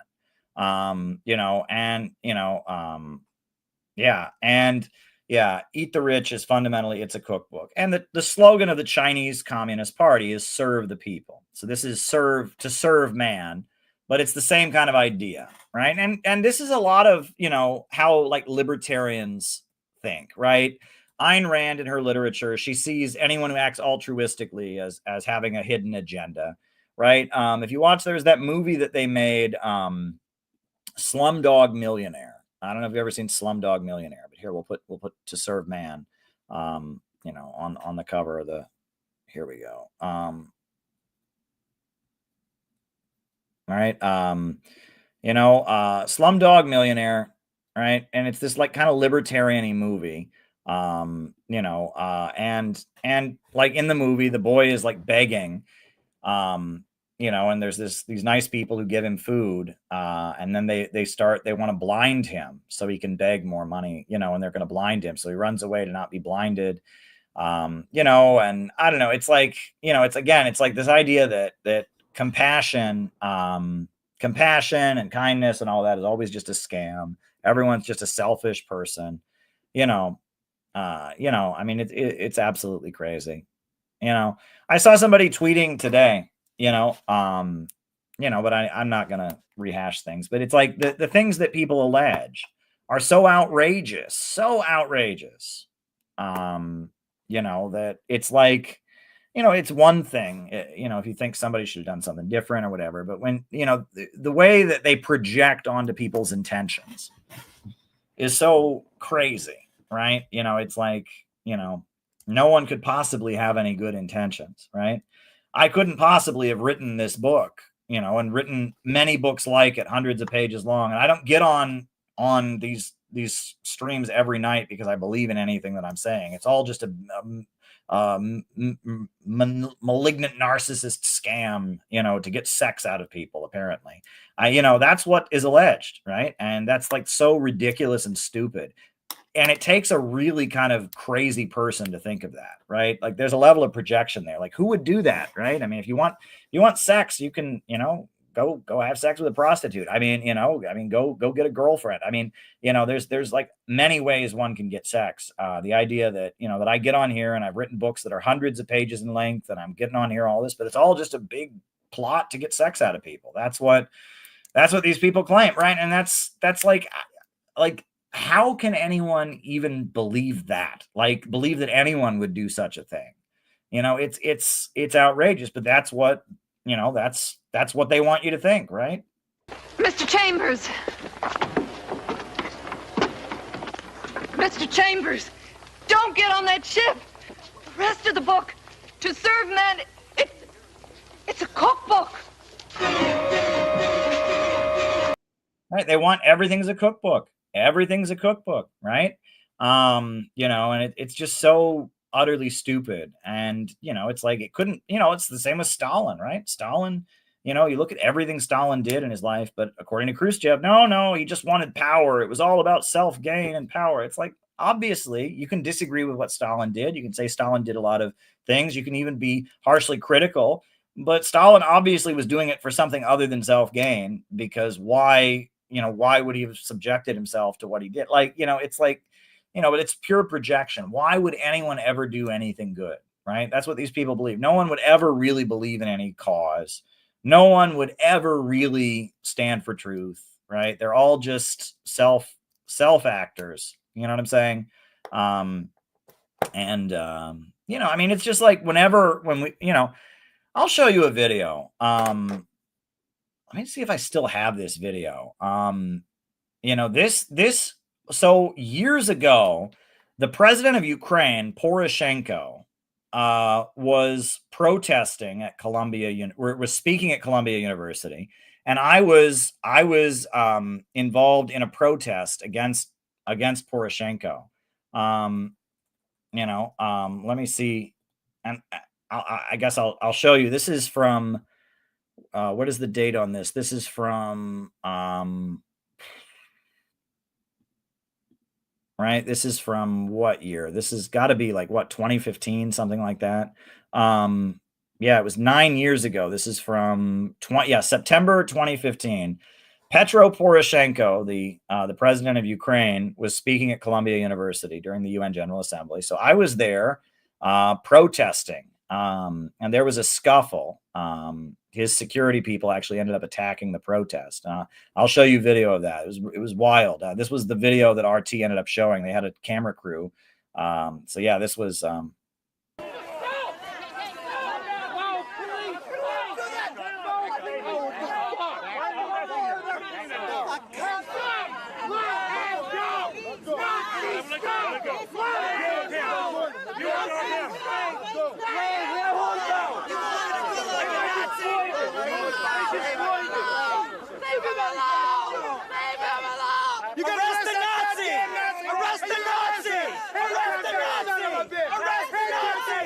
Nazi scum! Nazi scum! Nazi scum! Nazi scum!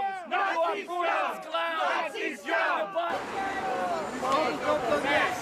Long live the peoples! Long live the peoples! Republic of Donetsk! Sorry about you guys. I wasn't born there. I was there. What do you know? You know nothing. No reason to respond. How over, asshole! Hey, arrest that son of a bitch! Arrest him! Arrest him! Arrest him! Arrest that son of a bitch! Democratic immunity! Fuck you! You're one of the scum! Nazi scum! Nazi scum! Nazi scum! I think we're here because we don't want a new war with Russia. A war with Russia would be a disaster, and the United States needs to stop propping up the fascist junta in Kiev. Ukraine! Nazis off campus! U.S. out of Ukraine! U.S. out of Ukraine! Nazis off campus! U.S. out of Ukraine! Genocide. Obama, McCain, stop arming Ukraine. He can't believe that people would actually come out to protest about the Columbia Joseph Goebbels School of Propaganda. They have a Nazi here speaking.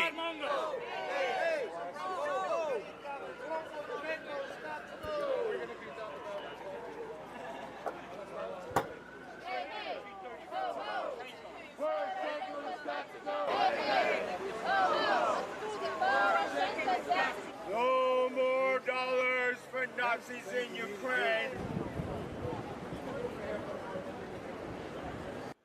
Yeah, that was wild. That was 9 years ago. 9 years ago. You know, yeah, we were outside Columbia University, and Petro Poroshenko's security team actually attacked the demonstration. And two of Petro Poroshenko's security guards jumped on, you know, one of my friends. It was wild. And so you saw like the fight there. They showed that at the beginning. That was like the scuffle with the police pulling each other off and stuff like that. But yeah, yeah, we were there in the protest cage, right? You know, if you look at it, it was a traditional protest cage, you know, and yeah, you know, right. You'll see, like, so, you know, we were in, you know, you look at it, right? This is in New York City. If you get a protest permit, right, and you get a sound permit, right, for a bullhorn or whatever, they set up like this cage around you. So we were in the cage while these students were going into Columbia to watch, you know, Nazi, anti-Russia, and extremist Poroshenko speaking. And we were in the cage, and like, there's the guy with the Ukrainian flag and others. And, you know, it was wild. But then, like, at one point, I forget like the security like guards of Poroshenko, like his secret service or whatever, just decided to jump on this guy. It was wild. He just started choking him.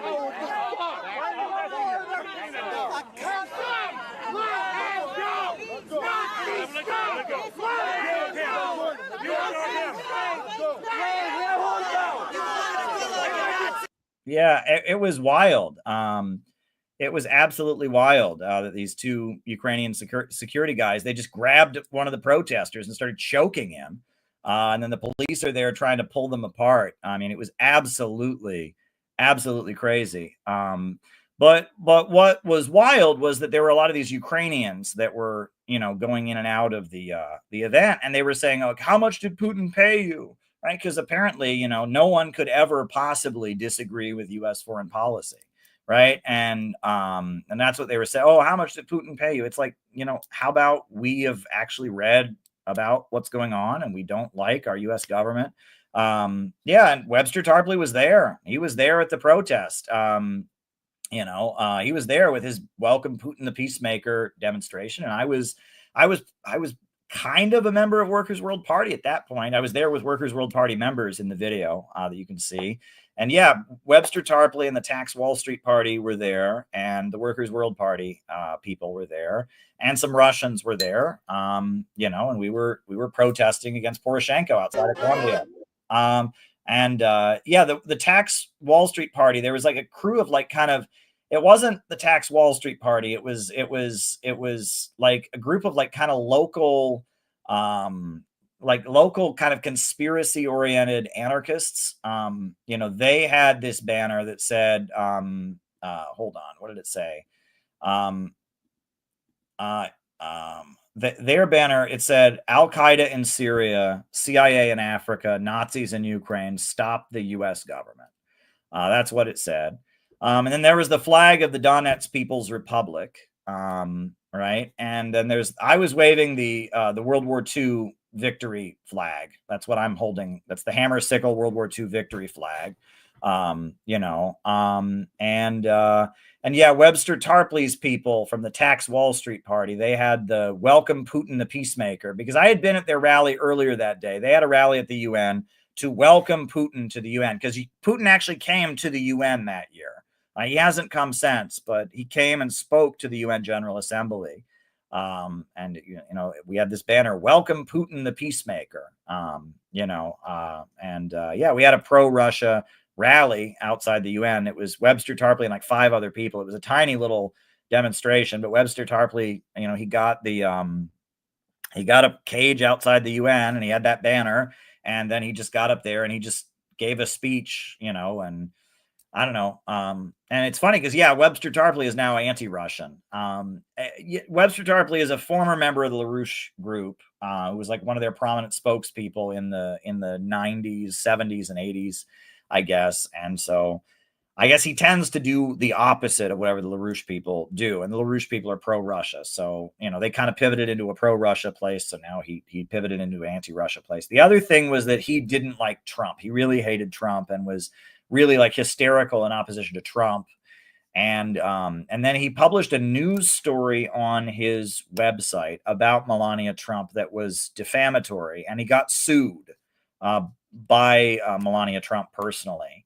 And ever since then, he became a big supporter of the Democrats. Like, he was very anti-Trump. He published this anti-Trump story, this kind of negative story, which I don't even remember what it said. It was a pretty over-the-top story, I guess. I don't know what the story was, and I think it was settled out of court. But yeah, Webster Tarpley is just kind of a conspiracy radio. He has his own little group. It's very small. And at this point, yeah, he's a Clinton operative. That's a good way of putting it. Yeah, at this point, he's just kind of a pro-Clinton guy, but he comes out of the LaRouche sphere, right? And he co-authored a book, the unauthorized biography of Bush Sr. That's very good, that I learned a lot from. He's just one of these people, right?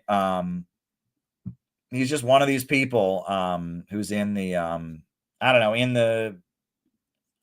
alternative media space, I guess you could say. He's just Webster Tarpley.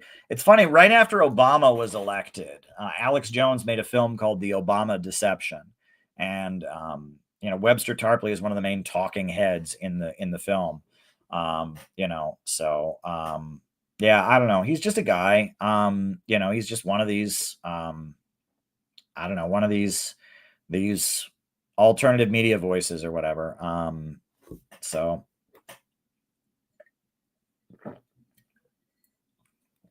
He's Webster Tarpley. He's somebody who comes out of the LaRouche sphere, but then kind of has gone his own way. And that happens. And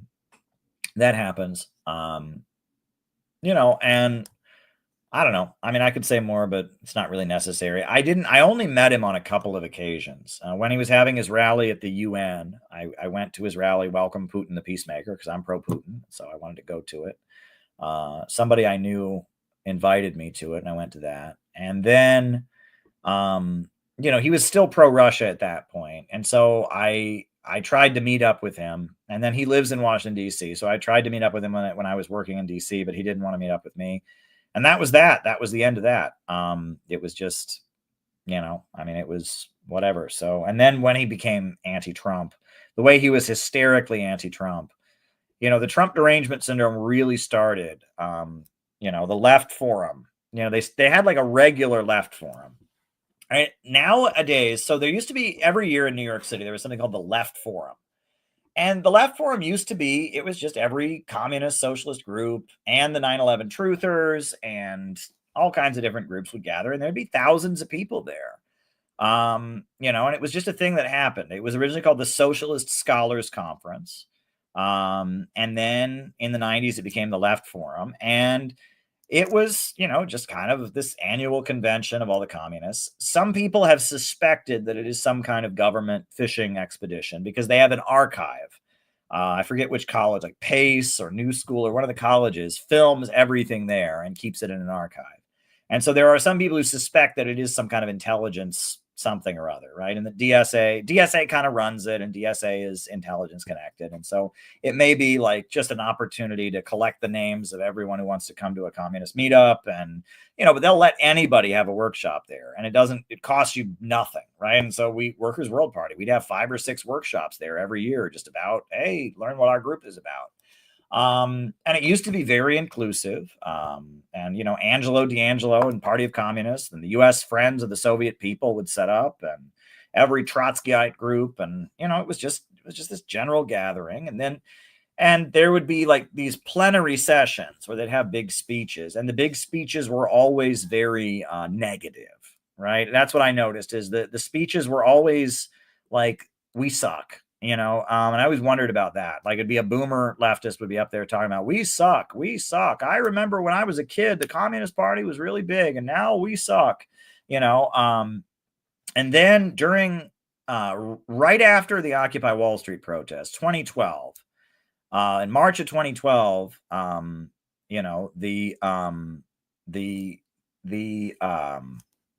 Left Forum got to be much bigger. It got to be much bigger. Michael Moore came to speak, and suddenly it was huge, right? And Michael Moore was there, and he led people to go march back to the Occupy Wall Street Park when he was done giving his speech. And, it was much bigger. And then they kept doing it. But then they started invite, Linda Sarsour was the main speaker, and she's not a leftist, right? She's just an Arab American Democrat who hates Trump. And they started, the cancel culture started going. They started, not letting the first thing that they did is they banned anti-Israel people on grounds of anti-Semitism. It used to be that, since Israel is something that a lot of leftists oppose, all kinds of people who are anti-Israel would come. To be fair, some of them were not leftists, right? I mean, some of them were, people that are on other parts of the political spectrum. There's a woman named, I can't remember her name, Allison Ware. She runs ifamericansknew.com, and she's a conservative who's anti-Israel, right? And there's a there's a guy who is there's like a professor from Wisconsin, Kevin Barrett, who's converted to Shia Islam. And I mean, is he a leftist? I wouldn't call him a leftist. He's a Muslim. He's a Shia Muslim who's anti-Israel, and is really into 9/11 truth. And they both were banned from the Left Forum on the grounds that they were anti-Semitic. And so they had an event of their own outside the Left Forum to like protest the Left Forum one year. And then that was the beginning of the end. And they banned 9/11 truth, and they started banning people. And actually, after the pandemic, they had a Left Forum after the pandemic, but there was nobody there. At this point, Left Forum is a Jacobin meetup, basically. It's tiny. There's less than a couple hundred. It used to be they'd have 4,000 or 5,000 people there. It'd be every communist group you ever heard of, conspiracy people and all kinds of stuff. And it was a fun place to go. It's not anymore. The Left Forum now is it's Jacobin. It's Jacobin readers listening to speeches by Jacobin speakers. And, anybody who's at all, if they have any cancel culture, anything on you, you're done. You're out of there. And it's basically, and it's funny because socialism is much more popular now. You'd think the Left Forum would be way bigger, but it's much smaller because you can't be part of it if anything you think doesn't go along with their, thing. And right. And it's like, I don't even apply to go. I remember when I was hanging out with Richard Wolff, he was on the board of the Left Forum. And one year I was thinking about going. Yeah, they banned pro-Assad speakers. And one year I was thinking about going. And then I ended up going to Russia. I ended up traveling to Russia. And when I told Richard Wolff, I said, well, Richard Wolff, it looks like I'm going to Russia, so I won't be at the Left Forum. And he breathed this huge sigh of relief, like, oh, because Richard Wolff was my friend. But Richard Wolff was also, he could tell that there was going to be a fight over whether I'd be allowed to be at the Left Forum because I work at RT, because I met Dugan, And so when I told him I'm going to Russia this year, I won't be there, he just breathed a huge sigh of relief. And I was like, damn, you know what I mean? Damn, like, I mean, that's awful. So I don't know. I mean, and at this point, I mean, I don't go to it, but at this point, the Left Forum has really just deteriorated into, it's really deteriorated into nothing. And it's funny because there was a time when CPI was first getting started. I thought, well, what we'll do is we'll set up outside the Left Forum and we'll give a glossy magazine to everybody who goes in, right? We'll have a glossy magazine advertising CPI that we'll give to everybody who goes in. Actually, at this point, that would be a waste of time and money and resources. It's funny, years ago, I thought that's what I would do. I'd raise $4,000 or $5,000, print a whole bunch of glossy magazines, and all the thousands of people who go in, they would all get this magazine about CPI. And now, like, first of all, there's only going to be 200 or 300 people there. It's not going to be any 5,000 people like it used to be, number one. And number two, those people that would be like the last people I'd ever want to, recruit to CPI. I mean, it's funny how much things have changed, right? I mean, we have gotten to the point that, that politics has just completely changed. I don't even call myself a communist anymore. I mean, things have gotten to be so goddamn weird. Nothing is normal, but that's, in a way, it's good, because if things weren't changing, they wouldn't be advancing. And the left always sucked. Communist groups always sucked. There was always an inherent weakness in them. But then when the crisis intensified, they banned him, right? He would speak every year. He's a professor in New York City. But yeah, when the crisis intensified, right, all of this stuff floated to the surface. But yeah, if you dig into this YouTube channel, you can find videos of me speaking at the Left Forum with long hair, speaking at the Left Forum with short hair, I mean, the Left Forum used to be a fun place to go, but now it's nothing. I mean, left is toxic at this point. I mean, CPI, we're not left. We don't want to be left. We have nothing to do with the left. We are pro-American working families. We're anti-imperialist. We're not leftists. Leftism is toxic at this point. Leftism is absolutely toxic. And, it's weird. It's certainly weird. I mean, it's certainly weird, but the world is changing. And, I don't know what more to say about it.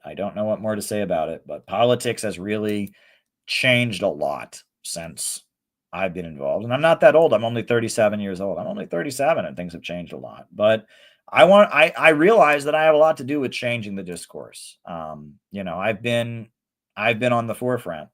I don't have the ability to just pander. And that's the problem with social media, is that the way you get famous on social media is you don't teach people anything. You just say things that people already think. And you say it in shrill, over the top, or silly ways, and you get shared. And I'm here to teach people stuff. And I mean, I don't want to get too far into this because there's no point, but watch out for people who don't teach anything. Okay? If I can give you a word of advice, right? There are certain people out there that aren't teaching people anything. They're not teaching anybody anything. They've got no educational materials. They have no approach to ordinary people. They're just kind of regrouping people on social media that already think like them. And that's interesting, but take that for what you will, I haven't seen Richard in a while, I used to see him at the RT office and we would chat. And actually, he's the one who said I should really go read Theories of Surplus Value, which I really recommended. And his approach is different than mine, but he would know me by face. If I saw him, he'd know who I was.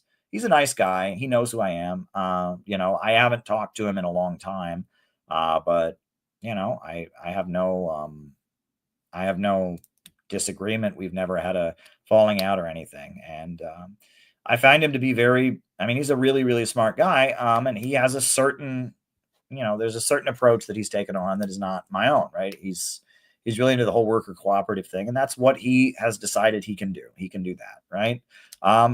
I will say I really think it's great how pro-China he is these days, and how much he defends Russia and China, and how much, even though he's got the whole worker cooperative thing, he still defends the accomplishments of really existing socialism. I think that's really great. He didn't used to do that, and that's a shift. So there you go. Yeah, so anyway, folks, we have been going for well over 3 hours. We're at 3:35. So this has been a mega stream tonight, but it's good. We're getting through this book. There's 2 more chapters in the book, and then a closing, and then a conclusion, right? So yeah, we'll get through it. I want to get the audiobook of this book out there because I'm proud of this book. I didn't write this book to make money, right? I mean, it's selling. I keep selling them here and there, and but I didn't write this book to make money. I wrote this book because it serves a political purpose. And that if we're going to build an organization, we have to take Khrushchevism head on. We have to know what we're dealing with. So I did the chapter on how to dismantle the counter gang. And next we got the chapter on Jerry Healy. And then after that, we've got the chapter on tanks and statues. And then after that, we've got the conclusion. So, hey, we're about halfway through the book. I'm very proud of this book. Can't wait to edit together the final audio book. This should be required reading. I'm hoping that people read this book and take it seriously, and it keeps selling. People are buying it. So that means it's speaking to somebody. So yeah, hey, there you go. But we're in a new time. Look, the fact that we have got so many people signed up for the 7-day workshop, I am really happy by the number of people that are coming to spend 7 days with us in July as part of building for our convention. I'm really happy about that. And I'm really happy with the Chicago people and the outreach they're doing, with Minneapolis and the outreach they're doing, and people from Kentucky coming. And, there's some really amazing stuff happening right now. CPI has a real energy. Tomorrow night, every Wednesday night, we have a recruitment meeting for people that are in the active members chat, and people are doing recruiting. And these books are getting out by the thousands, and door hanger flyers are getting on doors, and connections are being made. And we are going to have a major event,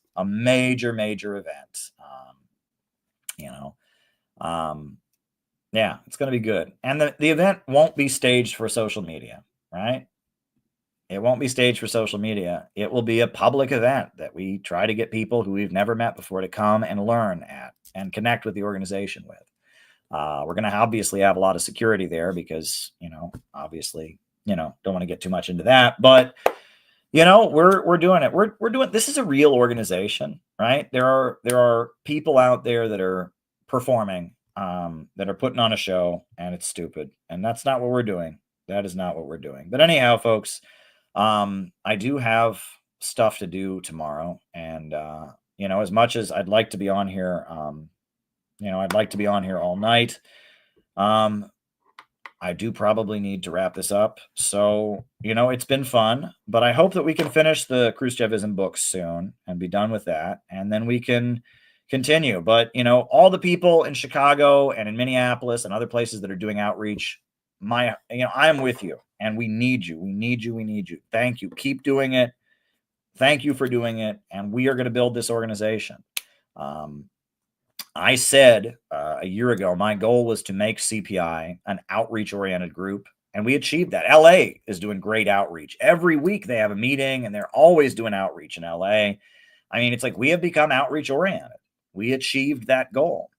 So that mission has been accomplished. Now we've got to keep this momentum all the way through May, all the way through June, and into July for our convention. That's what we've got to do. We've got to have a successful convention in July, which I am fully confident we can do. So yeah, I'm going to put on the closing music, and we'll be back. If not tomorrow night, we'll be back another night, and we'll keep doing this. Good times, folks. Dare to struggle, dare to win. Dare to struggle, dare to win. New upsurge in the struggle against U.S. imperialism is now emerging throughout the world. Ever since World War II, U.S. imperialism and its followers have been continuously launching wars of aggression. But the people of various countries have been continuously waging revolutionary wars to defeat their aggression. And while the danger of a new world war still exists, and the people of all countries must get prepared, revolution is the main trend in the world today.